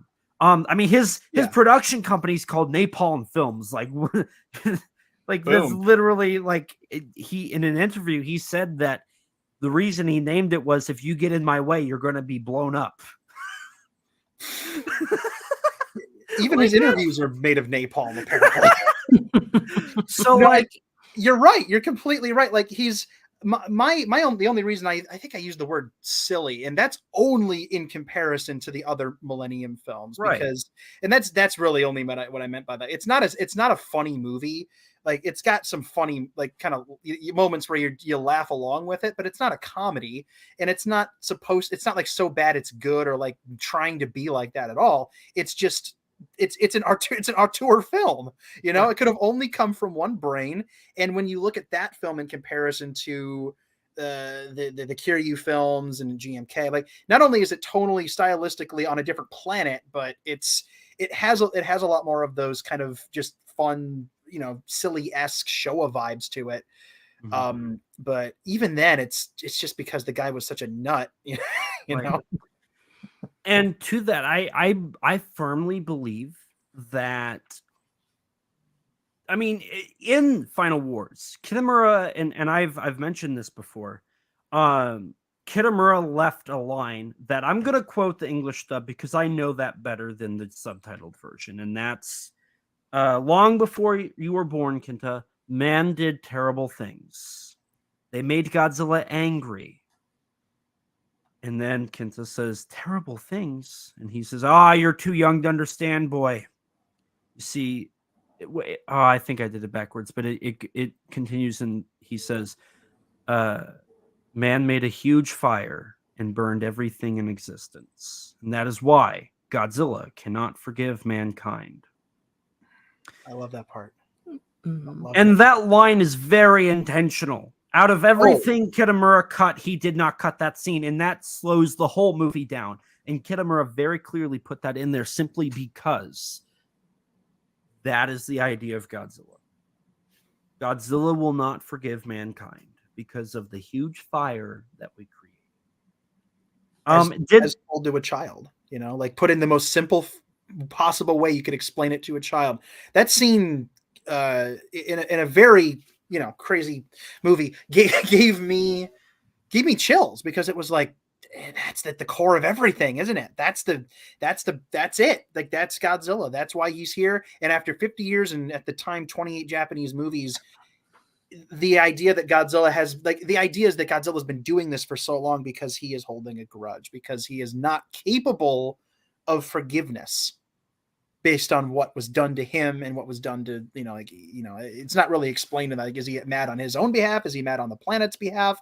It's left kind of ambiguous in that version, but Godzilla's always had that feeling of vengeance to him, as if he's like an avenging, like I said before, like he's an avenging small g god, and he's doing his thing. So there you go. Anyway, please continue. And at the end of that film, Godzilla does forgive. Now, I believe that's because of Kitamura's hopeful outlook. Kitamura is somebody who's very, granted, he's a little down on Final Wars because, I mean, he knows the criticism. He knows that people hate that movie, and it breaks my heart because that movie's a masterpiece. But Kitamura is not somebody, like, he was very hopeful. Like, he moved to Australia and learned filmmaking, and then moved back to Japan, and then moved to America. He lived the dream. Yeah. He did what he wanted to do. And that's beautiful. And to me, I feel like if you look at Final Wars, Toho put in a lot of faith into Kinemura because they had faith in his style of filmmaking. And that style of filmmaking ended up not working for the general audience. And when you look at his films like Azumi and Sky High and Versus and Alive, that's a little more like cult classic, a little more like your cult fans. It makes sense why that movie didn't fail. But they are giving Yamazaki the Kitamura treatment.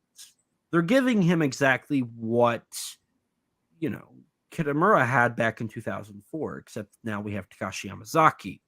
And I think it's a little more in line with the serious side that the franchise has historically not been able to hold.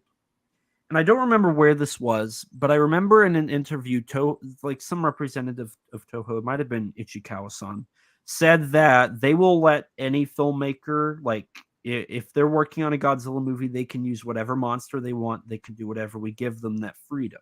So I think the question of will they comes down to who will be the next filmmaker. Will Yamazaki return?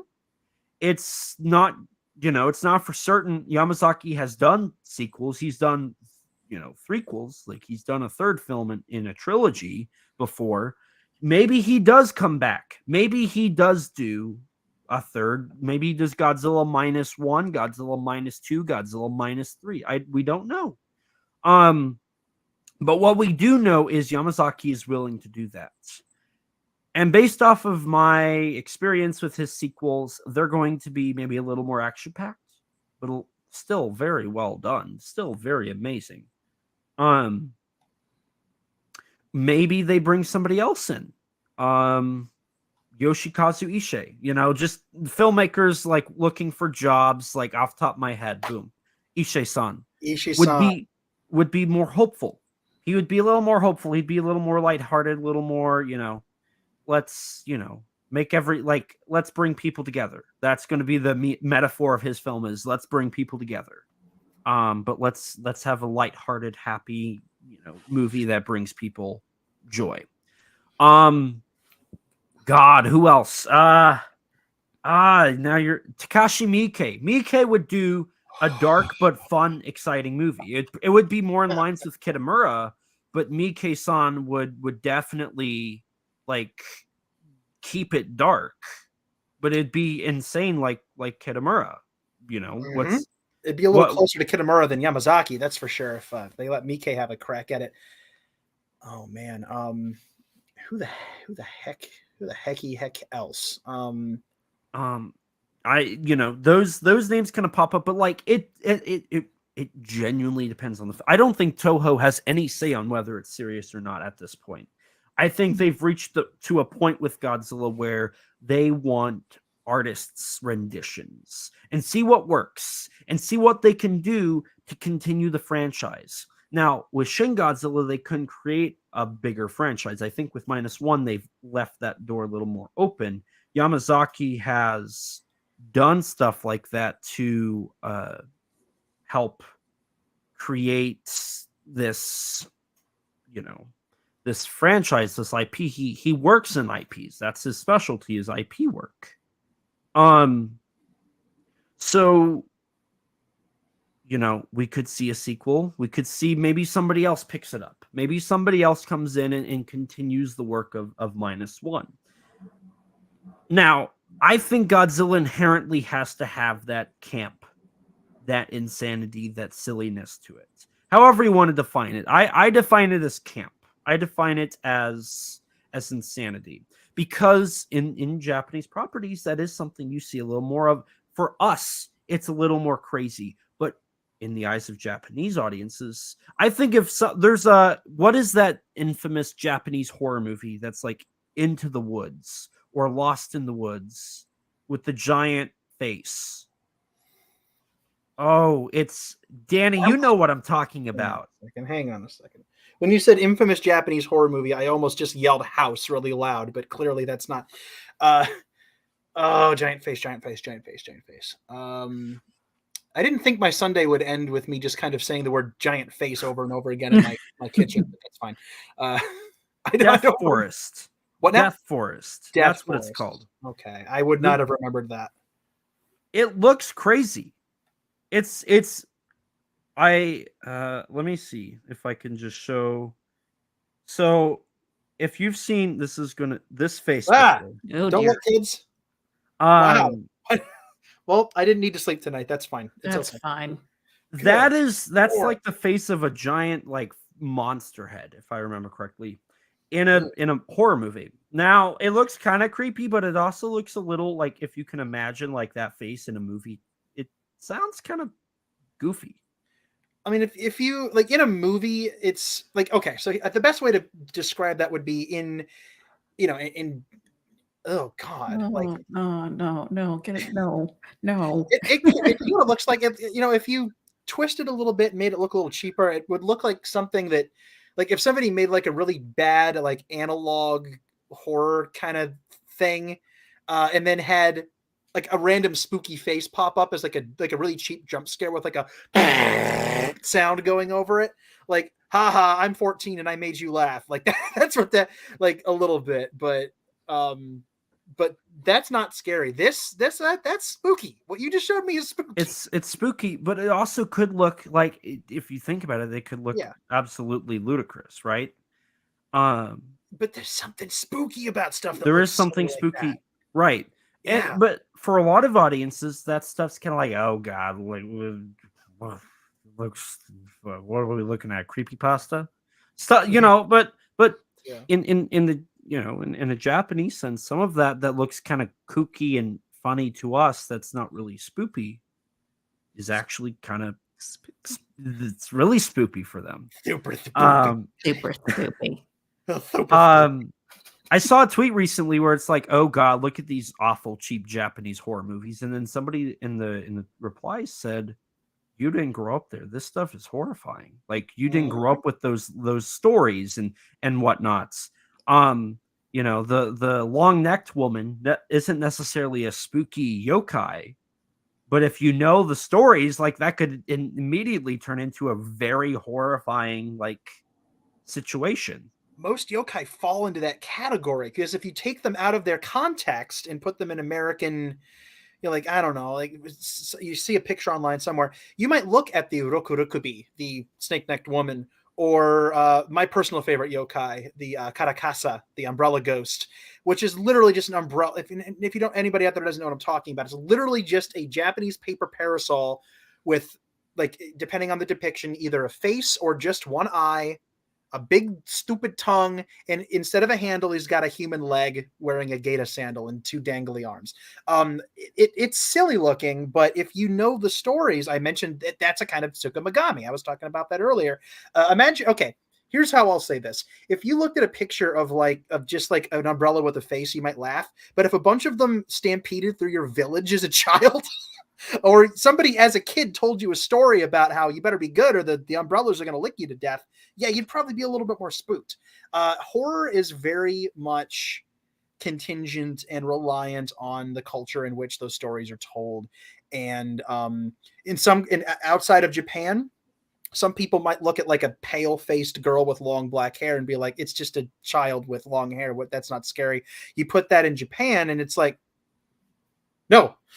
But on the other hand, sometimes you can take that stuff and show it to an American audience that's not familiar with it, and the unfamiliarity creeps you out. Like, oh god, I've never seen a ghost look like that before. That's why The Ring was so, big in America when it came over, because nobody in America, unless you knew your stuff, had really been exposed to that kind of ghost story before. And so it struck a nerve with people who weren't familiar with the cultural depth of it, and the I guess, for lack of a better word, foreignness to it added to the creep factor a little bit.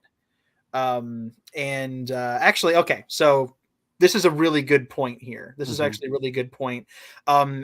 There was a time, feudal era, where the yokai creatures were invented specifically to, like, they were ghost stories, they were spooky, or they were parables, or they were representative of something you shouldn't do. Oh, don't go swim in the do not, I can talk English, I promise, don't go swim in the water or a kappa will grab you and drown you.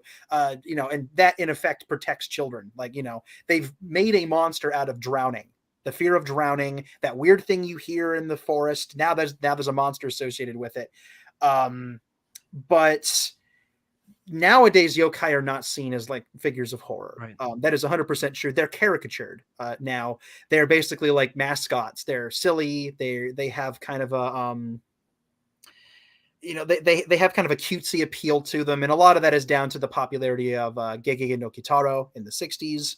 Shigeru Mizuki took those characters. Well, he took those monsters and made them characters. They weren't characters really before as much, but he took the ghost stories, he took the folklore, and he made them into characters. And now people just love yokai over there. They're kind of cuddly, right? But they come from a spooky place, right? And yeah. Like for more modern audiences, like the modern renditions of Yuri, like with Kayako or Sadako, or like Tomie, like that stuff has seen a more like impact on like a horror level. I remember there's stories about how initially with Ring, like that it kind of started spreading as like this little urban myth, or like the slit-mouthed woman in some places was more of like a urban legend instead of this. Just I think it actually started as an urban legend. I could be wrong with that, but there's just like a lot of urban legends, and the fear of technology and whatnot, and some of these other things have helped develop like new like main faces of fear. And I bring all of this up. My whole point to this is, for us it might be goofy, but maybe that's like a new scary Godzilla. Like Minus One undoubtedly is a more horror, scary version of the character. But the next one might not seem that scary, but actually has some, horrific background to it. We don't know. We don't know. So it very well could morph into a more comedic style of the character, but it could be very unintentional. It could very well be just a lack of understanding the artist behind it, or it could be a cultural thing. Now, should it? I say go for it. I don't think there's a direction it should go. I don't think the franchise, a 70-year-old franchise, should not be told where it should and shouldn't go at this point. Like, the only thing is it should not go backwards. And by backwards, I mean they should not start regressing in like the like making worse stories, making worse movies. Like, they shouldn't be doing that. And I say that even with, like, I'm not a huge fan of Shin Godzilla. I'd say that was worse than some of the films that it came out before it. But I'm not going to say that was regressing. I think that was still progressing in the franchise. It's just it wasn't something I liked, right? So for me, it's like it doesn't have to be a good movie, but it still has to push the franchise forward. It can't be looking back and trying to stay in the past. I think there's still plenty of possible outlets for the character. I think there's still plenty of stories, campy, non-campy, horror, non-horror, sci-fi, drama. You name the genre, it could work. They could absolutely make it function as a film. I mean, we've seen anime, we've seen live action now, we've seen television, we've seen theatrical. Like, we don't know where this franchise is going, but it could go anywhere. And I think that's why Toho hasn't made a clear direction yet. Toho is not going back on the Showa era, like going and returning back to the Showa era. Toho is not going and returning to the Heisei and Millennium era. Toho is finally trying to see how they can continue progressing it instead of just staying level, because eventually in the Heisei era, that's where they went, is they just kept making a movie. It was a yearly thing where they just made a Godzilla movie. Toho is not momentum at that point. It was. Toho's not doing that anymore. Toho is like actively like trying to say, what do we do? How do we do this? What are we doing? So it could create something amazing. It could create something awful. And I think this is the brightest moment in the franchise because we don't know what will happen. We didn't know that Yamazaki was going to be making a period piece. This is the first time in the franchise. This is a first in a 70-year-old franchise, almost 40 movies in. And we're still having firsts. And Toho's running this. Toho's leading that charge. That's not what the Hollywood films are doing. This is what Toho's doing. The creators of Godzilla clearly know what they're doing at this point. And I think that's amazing. I think the uncertainty is to be celebrated, not frowned upon that we don't know what we're doing, that they don't know what they're doing, not frowned upon because they are still trying to figure it out. They are learning. They are experimenting. They are trying their best to create something. And they're not trying to just replicate what's already been done. They know that 70 years in, you can't do that. That's wasting your time. That's not going to work. You have to do something new. Minus One's doing that.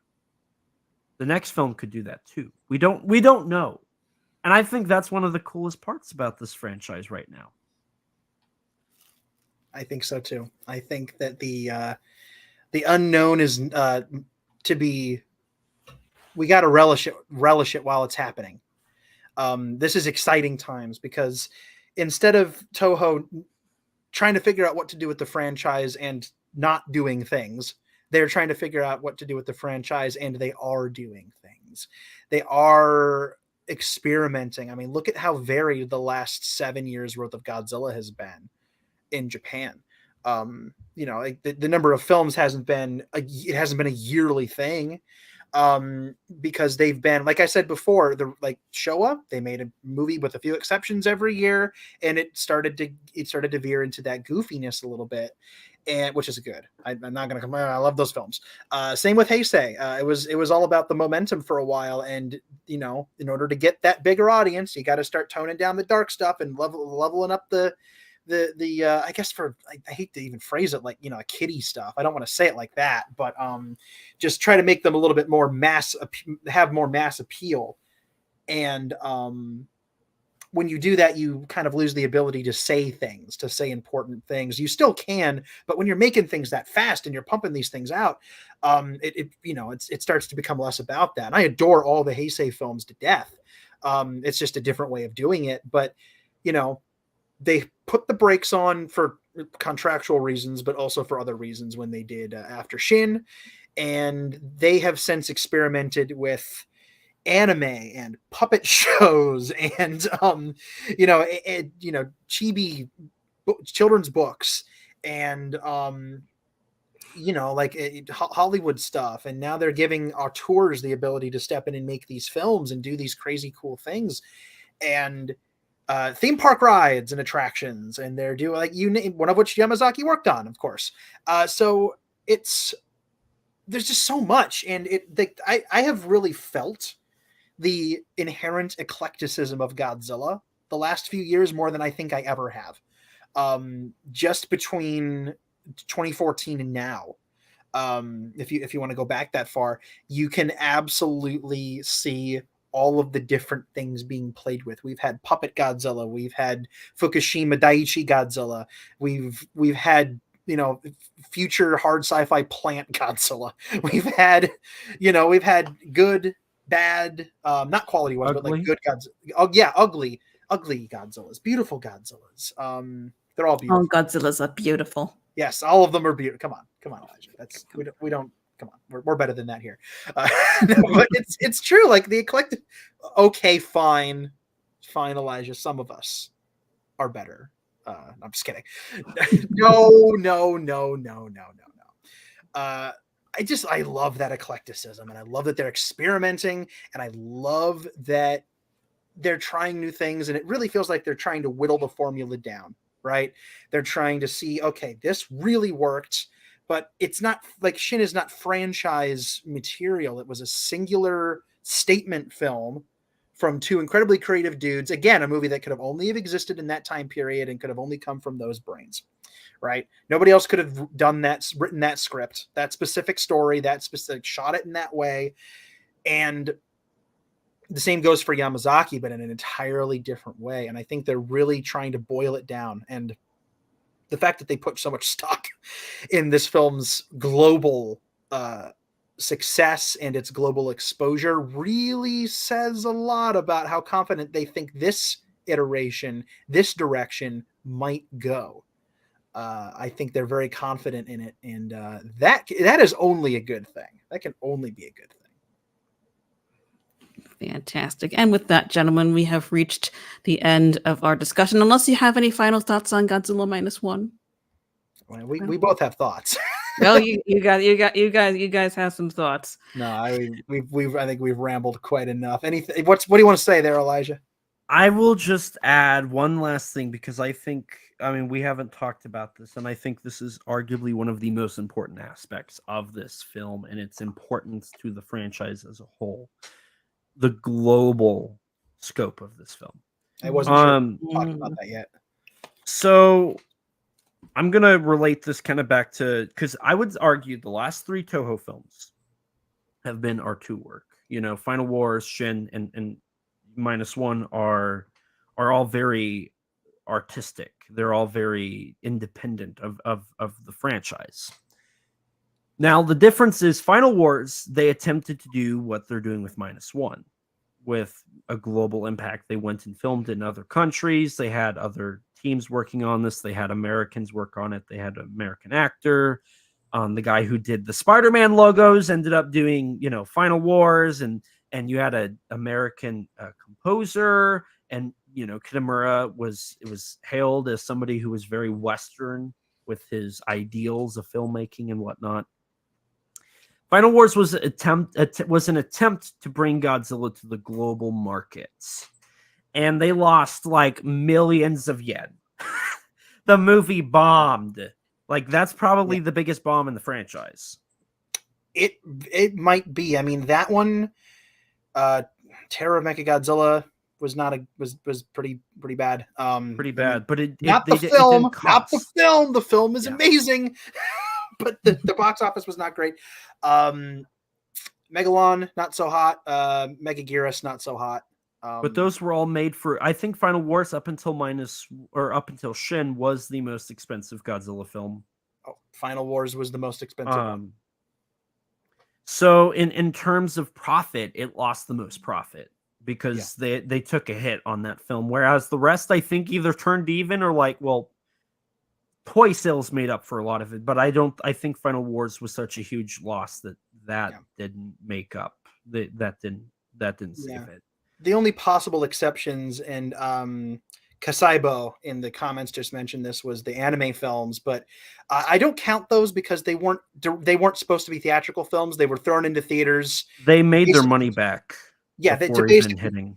Yeah, they were thrown into theaters to promote the Netflix release. They were never, their success was never contingent on box office numbers, so they weren't expected to make that. But they ultimately did make their money back, as Elijah said. But yeah. Whereas for Minus One, they clearly have that confidence. They have that faith. They know something. When this film was shown to the executives on Toho May 29th of 2023. That told them something. When they saw that final film in that theater, and they said one of the things they brought up was how amazing the drama aspect was, which excites me. When they saw that, they knew that they wanted this to be the first international Toho film. They knew that. They wanted that. And the stars have aligned for Yamazaki and Toho and Godzilla to make this thing. And even with the whole, was it Beyonce? Is it Beyonce? Yeah. It was. Even with the whole Beyonce thing, that's not stopping this film. And Toho will not delay this. This film is coming out December 1st, 2023. It doesn't matter if Beyonce's in theaters because Toho has confidence. To my understanding, Beyonce's not even in IMAX theaters after the weekend. From what I've looked, it's not even in theaters after the weekend. At least AMC does not have it listed after that weekend. I think it's a weekend special. So why can't Godzilla like be an IMAX Monday, Tuesday, Wednesday, Thursday? Like I imagine it will. it will be. Yeah, It'll be an IMAX. It'll be an MX4D. It'll be in M4D. I think is the other one. It will be in theaters. It is going to have US release. It's going to have a German release. It's going to have a Sweden release. Swedish release. Okay. Unfortunately, it's not going to have an Australian release, which sucks. I hate that. Is the UK getting a release? I don't think so. Not to my UK understanding. and Australia they get the shaft so bad. I have a lot of followers, GNP readers and such who are from either of those two countries. Few people from the UK who just it's all I hear from these poor fans is how little they have over there in both of those countries. So I don't know what they did wrong. Did the Queen insult Japan once? Like I don't know what happened, but I'm annoyed on behalf of my UK kaiju brethren. See, my best friend at this point lives in Australia. So like Rex, like we've contacted like Madman and every company in the world in Australia, and they're all like, yeah, we're not getting this title. We're not doing this. So it'll end up being like what will end up happening is it'll have a film festival release and then Madman might release the physical later. Which sucks because like Rex and I have been like praising the word of Yamazaki-san for months now. But with that being said, like Toho has never done this before. The first time they did this was with Final Wars and having its premiere in LA. But now they're doing this, and it's a wide release. It's a wide US release. Toho's doing it. Toho's working with other companies for Germany and Sweden, but they're doing it.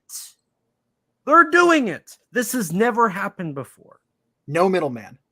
There's no middleman. This is the first time, and we've been talking about this for years, how Toho has to go through a middleman.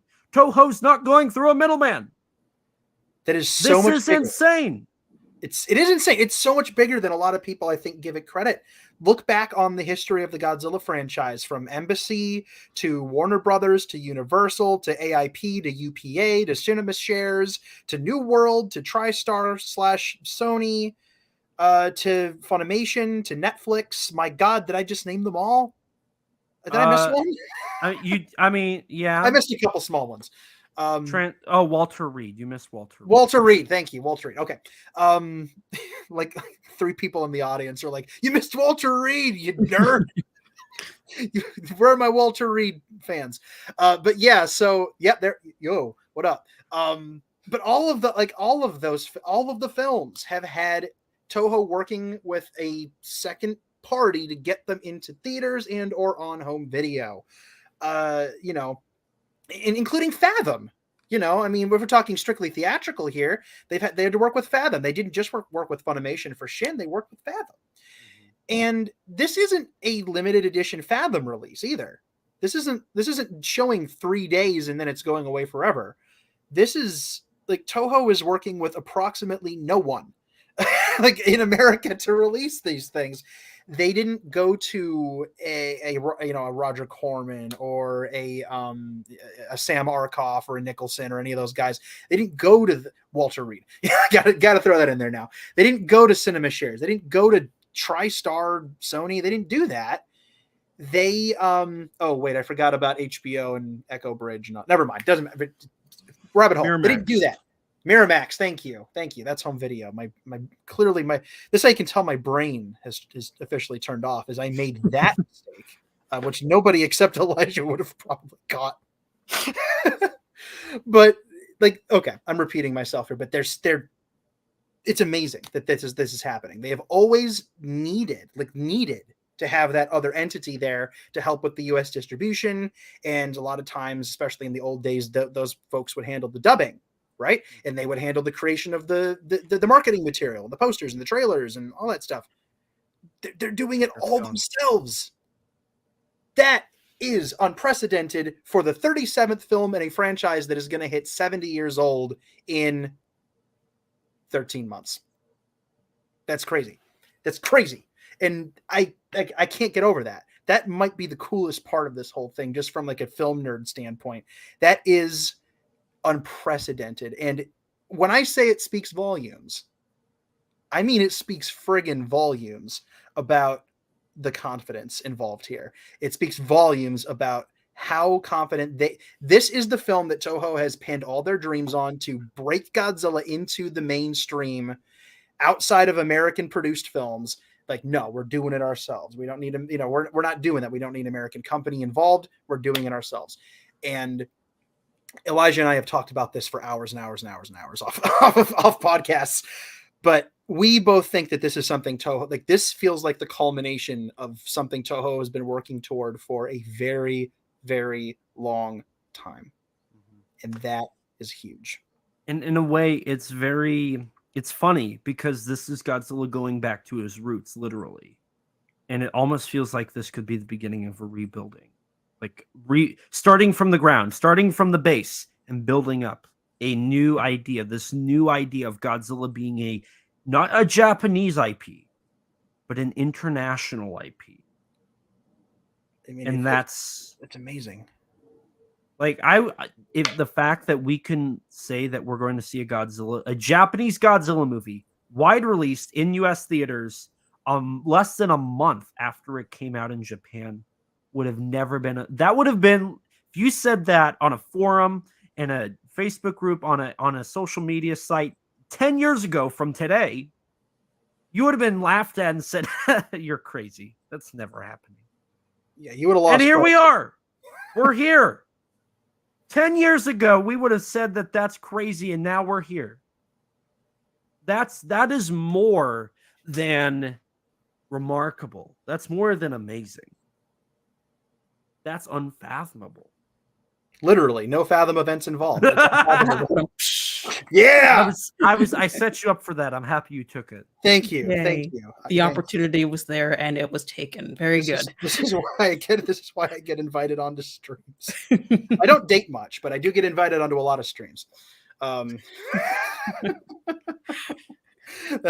you. I appreciate that. But yeah, how cool, man. Like, how cool. It's amazing. It's so good. It's so darn cool. And it just goes to show you we're living in very, very good times for this franchise. This is a moment to be savored. And I'm going to keep repeating that until the film comes out and Twitter starts complaining and the whole thing gets ruined. I'm kidding. That's whatever. They're going to do what they're going to do. But here's the thing. Like, as of right now, this moment in time, just stop and remember as a fan years from now, how this moment made you feel, right?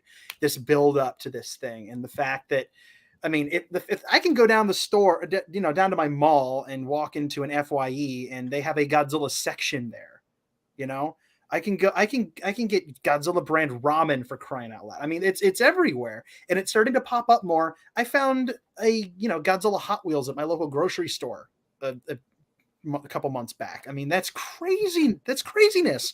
That's I can't explain that to anybody in my life except for you guys, right? Like, I can pick this up and I can say, hey, look, a Godzilla car, and everybody's gonna be like, so, like, what the heck? And I'm like, no, you don't understand. You know how hard it was trying to find this stuff anywhere, at all? Like, you couldn't get this stuff outside of, Trendmasters. And then once that dried up, felt like it was gone forever. It was pretty much home video, a handful of toys here and there.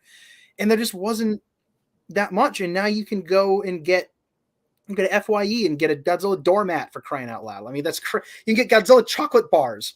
I have Jet Jaguar hot cocoa in my kitchen. Like, that's bonkers to me.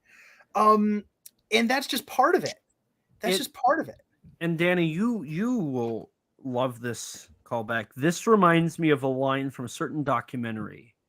Godzilla flooded the marketplace.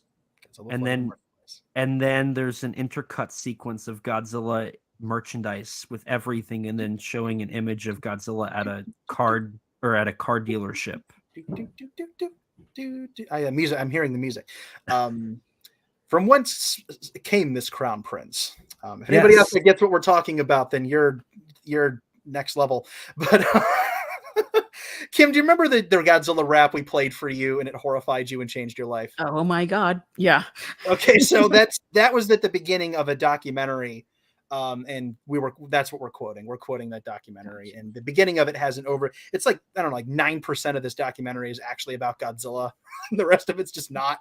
But the part of it that does, it actually does go over some merch briefly, and you see some iconic stuff like the wind-up toy and some Bandai figures, and I think there's an Imperial in there somewhere. Atomic proliferation was a sweep in the nation, says Robert. He knows what's up. He knows what's up. Atomic gigantification was the sweep in Japan nation. Until along came a dude with an ultra attitude. Oh my God. That's a reference that nobody will know because nobody knows what that is. I disagree, Mr. Getting more numbers on your podcast than ever before. So you can stop with the self-deprecation. We'll come over there swinging. Nice to yourself, man. But anyway, we're just rambling at this point. But it is a huge deal. And I can sit here and make jokes about Godzilla hot sauce all day, but that's part of it. Like the fact that the character is so iconic. Well, he's iconic, but he's always been iconic. But now that iconography, that power is starting to penetrate the rest of the world in a way. It's starting to become more mainstream in American pop culture. Some people are wearing hats, which is pretty neat. Some people, or if you're like me, you collect VHS tapes like a weirdo. But it's becoming more mainstream now. It's never going to be outside of Japan. I don't think it's ever going to be like Marvel level. Like I don't think it's going to get there, but it's going to be successful, and nor should it. I don't think. I think where it is and like where it could go, without being that big, it will always keep it special. And I think that's something that needs to be preserved. But at the end of the day, and I'm going to get cheesy here for a second, which is very unlike me, so bear with me. The more this kind of thing happens, at the end of the day, to me, it's just about more people discovering this wonderful thing. This thing that touched all of us, the thing that we loved as kids, that we've carried with us into what I'm choosing to call adulthood. And what we're like, it's so much a part of who we are now. I mean, it doesn't necessarily define us, but it is part of who we are in a very significant level. It's a passion, and all it took was, me watching one of these movies. Hang on. How do you do this? This one right here at a friend's house when I was 6 years old. And now I'm sitting here blabbing about it all these years later. And the more Godzilla is able to permeate culture outside Japan and get opportunities like this, from hot sauce to, 1 month later openings in theaters, the more 6-year-olds are going to have that story to tell too. And more people are going to be inspired, and more people are just going to have fun. More people are just going to have fun. It's fun. Godzilla is fun. At the end of the day, people have asked me what does this appeal to you? Like when I was younger, I used to struggle with that. Like, why do you like Godzilla so much? What is it about this thing? What is it? What do you like about it? What is this? Like my parents used to ask me this. Like, what gives, kid? Like, what's going on with this? Why do you collect it? Why do you spend money on it? Why did you fly all the way to Japan to see the new one in 2016? Why do you wear it on your clothing? Why is it everywhere? And I overthought it for years, and I finally had to just stop and take a deep breath. And I said, okay, what's the answer? And it was the simplest answer in the world. It's fun. It's fun. And the more of it that we get and the more accessible it is, the more that fun can be shared. And look around at the world and tell me we don't need a little bit more fun sharing, right? We need hope. We need hope. We need to return to a time where there is hope and excitement in the air. And that takes that, depending on what you're into and what you are, that can be 1,000 different things to 1,000 different people. But for us, one of those things is Godzilla. It might not make a lot of sense to somebody else, but it certainly makes sense to us. And I think it has the potential to make sense to a lot more people if given the opportunity. And we're seeing that opportunity being created right now. And it is really special to see it all happen. So, it might sound like we're taking all this very seriously because we are. Absolutely. Yeah, that is because we are. I don't even have a follow up for that. If it sounds like we're not saying a lot that's necessarily like writing on this and that it has to be like, oh, it's definitely going to be like your favorite thing ever. No, go watch the movie, make up your own mind, have fun with it. Definitely go support it if you're able to. Definitely go see it in theaters. Show Toho that you want to see more of this kind of stuff. But at the end of the day, it's just about having fun. It's about going to the theater and seeing a dinosaur blow up a city and taking something away from that, whether it's pure escapism or maybe a lesson that you learn. If you can take it back with you in your life and, maybe it'll inspire you in some way. Maybe it'll just make your day better when you think about it. That's all. That's important. That's significant. And again, 1,000 different people might have 1,000 different answers for what that is. But for us, it's Godzilla. And I hope it gets to be that for other people too. And this is how you do it. Toho's doing it right now. We're watching it happen. And man, is that cool. It's really cool. Really cool. And I have just one thing to add to that, Danny, and then I'm done. I'm done talking until the final part. Yes. So I just want to say this for anybody who's listening, either on the VOD version or on live on stream. Go watch this. Go see it in IMAX. Go see it in MX4D. Go see it in 4D. Go see it in regular theatrical screens. Go see it at your local theater. Go see it at your AMC. Go see it at Cinemark. Whatever. Go see it. Go see it. Post about it on Instagram. Post about it on Twitter. Post about it on Threads. Post about it on Facebook. Post about it. Spread word of mouth. Tell people. If you do YouTube, do a video. Do a live stream. Something. Write an article. Publish a blog. Talk about it. Spread the word of mouth. Because that's what this film needs. This film needs your... If you are worried, like so many people are about Beyonce, then spread the word of mouth. Go see the movie. Support it. Vocalize your support. Because that's what the film needs. The film doesn't need to be pushed back. There's no reason for that. All it needs is for people like us to spread word of mouth. Share the love. Share the love. If anything, the show era taught us is we need to come together in times of hardship. And if we're really worried about Beyonce, like, and I know I am, then don't tell Toho and Yamazaki to delay the release. Let's all go see it. Go watch the thing that you love on the big screen. That's all it needs. It doesn't need a delay. It just needs your support. And that's all I have. I think that's a fantastic. First of all, round of applause for that. Beautifully, man. Beautifully done. Absolutely beautiful. I think that's a fantastic note to end this discussion on. And so before we head out, I think it's time for some shameless promotion. You didn't say it right. Shameless self-promotion of the There we self. go. There we go. I think she's trying to get me to do it, and I'm not biting. Danny, what are we doing? No, you don't have to do it. Danny, shameless Shameless self-promotion. All right, go on with it. promotion. Shamelessly promote yourselves. Okay, go for it. You go ahead. Nope. I'm trying to. The What, impression Danny, you gotta do the shameless self-promotion. I did it. Oh, God. There it is. I tried so hard, everyone. Oh my gosh. I tried so hard, everyone. I'm so sorry. All right then. I'm not sorry at all. Of course you're not. Anyway, so I am amongst other things a human being, which is pretty neat. At least I try. What the heck do I do? I feel like I do a lot. I feel like I do a lot of things.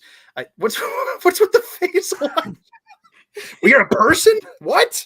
I had no idea. Human? I thought you were an android. I thought you were a cyborg in outer space.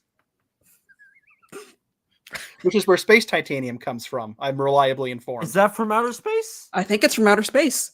I think it's from outer space. Wait, is there an echo in here? I know. Okay, for real. My name is Daniel DiManna. You can tell that from the little thing at the bottom of the screen. What I didn't put in the bottom of the screen is that all kidding aside, finally, I am the creator and author of the Godzilla novelization project, which is an ongoing, thank you. Thank you both. An ongoing, slightly insane endeavor, to pretty much what it says, to novelize all the Japanese Godzilla films as full prose books, and to share them one chapter at a time online with any fan who'd like to read them. Chapters are published one at a time and archived on GodzillaNovelizationProject.com. So if you want to learn about the project, and if the idea of reading the Godzilla movies as books sounds like your jam, head there, GodzillaNovelizationProject.com. The books are there. I have short stories there. I have a blog there. I actually have a couple of big updates hopefully coming to the site soon, where I'm going to rearrange some things, reorganize a couple of things, put up a couple of new sections, and update the press and appearances page with all the crazy stuff I've done the last few months. I'm very behind on that. If you want to hear me wax poetic about giant monster stuff, I have a whole list of podcast appearances, everything from my 8 million appearances on Monster Island Film Vault to my 500,000 appearances on Kaiju Weekly to a bunch of other podcasts. I've been on way too many to name. I've been on Kim's wonderful show many times now, and I love it so much. I'm always happy to come back. Of course. Always happy to have you. Thank you. Outside of that, I also write academically about this stuff. Again, if you want to find links to a lot of that stuff, print magazines, digital magazines, websites, all that's on the GNP website, or categorized under the press and appearances tab. So I won't have to list everything off here. I've also done, oh my gosh, I've done voice acting. I sang the theme song for Elijah's podcast. I sang a couple things. I'm currently working behind the scenes, or at least I need to get back into it. I've had an insane, dumb, bad, ridiculous, stressful month of not working on things outside of my job. I need to get back into it. But Kim, I am currently trying to cook up some lyrics for a certain thing for you that's going to happen in December that we discussed. A little song of some variety. Oh, okay. Yeah, a little thing. I'm not going to little thing that will be later revealed. Yes, I'm not getting into it now. That's why I'm being vague. So you'll all have to find out. But I'm working on something fun for Kim. Got a bunch of stuff cooking on in the background. But yeah, academic writing, fiction writing, voice acting. I feel like I'm missing a bunch of things. Trying to do more toy photography. I'm trying to find a place for that to live right now. I have piles and piles of toy photography things I've done, and I have nowhere to put it, at least yet. So I'm trying to figure out a place for that to live that works organically. But yeah, as of right now, I feel like that's enough. I've said enough. I've said enough about myself. I do a lot of fun kaiju things. Oh, you should probably follow me on social media. That's a thing people do, right? Okay. So X, the artist formerly known as Twitter. I refuse to call it X because it's dumb. The Danzilla93 _GNP. I just crossed 5,000 followers on Twitter. I don't know. I thank you.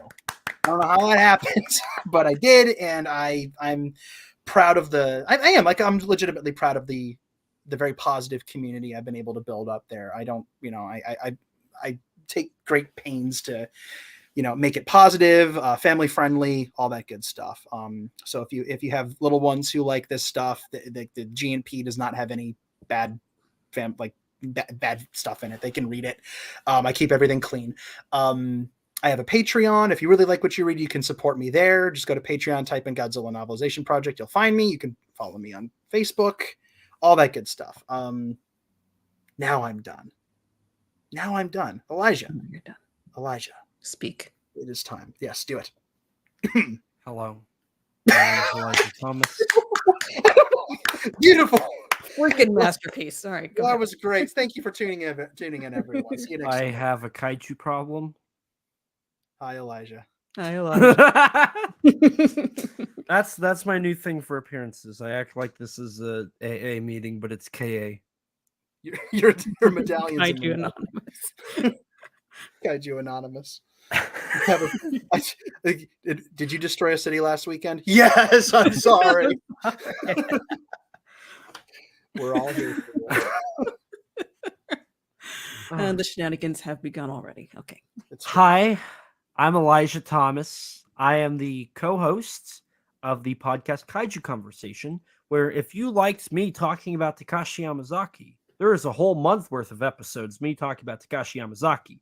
I did the math. There's like 48 hours. I mean, that's including the non-edited versions, but there was a total of 48 hours in the month of August where I talked about Takashi Yamazaki. That's a lot of hours. Yeah, it's more than 47. If you want to check out that, we dive into history of the production and the release and the films of most of his stuff. Well, not most, about a quarter of it. We do at least 2 episodes a month. We just started a new month, Zombie Month. We've talked about One Cut of the Dead, and there's more to come, so definitely check out all that. I have a lot of fun. We cover the wide world of kaiju, tokusatsu, giant monsters, and J-horror, talking about all sorts of topics. So if that's something you're interested in, go check that out. Outside of that, I also have a YouTube channel, ET13 Productions, where you can see my short films. Most recently, I did a short film titled SOS Seek Shelter, a little kaiju-inspired short film. Thank you, Danny. Thank you. Thank you, Kim. 10 out of 5. So if you want to check that out, you can. And then I'm also going to be posting some more short films, and I'm going to be finishing some old ones that I started here pretty soon, and get those out. And then I might have some more stuff in the works. So I'm excited to share all that exciting stuff. Outside of that, you can find my action figure photography on Instagram at ET13 Productions. You can also find me on social media at ET13_Productions for that account, at Kaiju_Converse on Twitter, Instagram, and Facebook for the podcast. Outside of that, I write for Kaiju United. I actually wrote a piece on Godzilla Minus One and Takashi Yamazaki. That would be a great companion piece to this stream and those Yamazaki episodes, so definitely go check that out. Outside of that, I also wrote on one of Yamazaki's favorite movies, Ghidorah the Three-Headed Monster, for a book titled Giant Bug Cinema, Monster Kids Guide, which you can find on Amazon or on any major book publishing website where we dive into the world of Giant Bug Cinema. So I got to write about Ghidorah the Three-Headed Monster. There's I think there's one on Mothra, and there's one on Rodan, and one on Mothra versus Godzilla. So definitely check that out if that's something you're interested in. Outside of that, let's see. I was as of today, actually, as of this Sunday, I appeared on Donnie Winter's Growing Up with Godzilla, where him and I have a pretty deep conversation, to say the least. So if you're interested in kind of where I came from in this fandom, in this franchise, and what I like about it and what it means to me, go check that out. That's actually a great source for learning about whatever this is, whatever Forehead, this is. it's called forehead skin, Elijah. Actually, it's a 3. It's a 3. It's a 3 head. I've measured. It's a 3. It's a 3. So your forehead is a Ghidorah joke. Okay. The pity laugh is appreciated. Outside of that, I am a member of Monsters with Attitude, a YouTube channel where we do monthly streams talking about kaiju. Stay tuned for October 21st. There might be a stream, and I might be on it. I also did the intro for that for their YouTube channel, so definitely check that out. You could also join our Facebook group, the Monsters with Attitude Facebook group. It's a great community. A lot of good people in there. A lot of fun interactions. There's some other things that I wish I could talk about that I can't, because it's either not done or we're still working on some contracts and some agreements, so I can't really talk about it. But when they do, I'll happily talk about them more, and I'll happily be like, look at this cool thing. Look at this cool thing. Look at that cool thing. Look at this cool thing. There are a lot of cool things. Woohoo! And, woohoo! So Hey, coming on the show, fellas.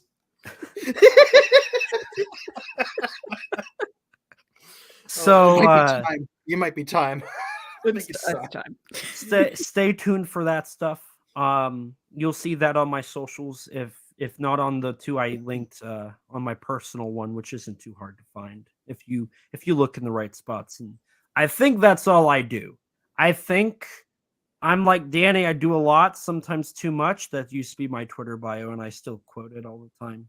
I think that's it for the most part. You also have great taste in hats.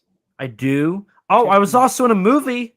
I was in a movie. I don't link it, but Danny's going to show you what movie it is right now. Sure am. Give me a sec. I actually have to do it. So I was in the 2021 hit film Zillafoot, which I co-starred with Mr. DiManna down here in the middle bottom here. We're both in this film. Now available, just kidding, it's sold out, in crystal clear HD quality on video cassette.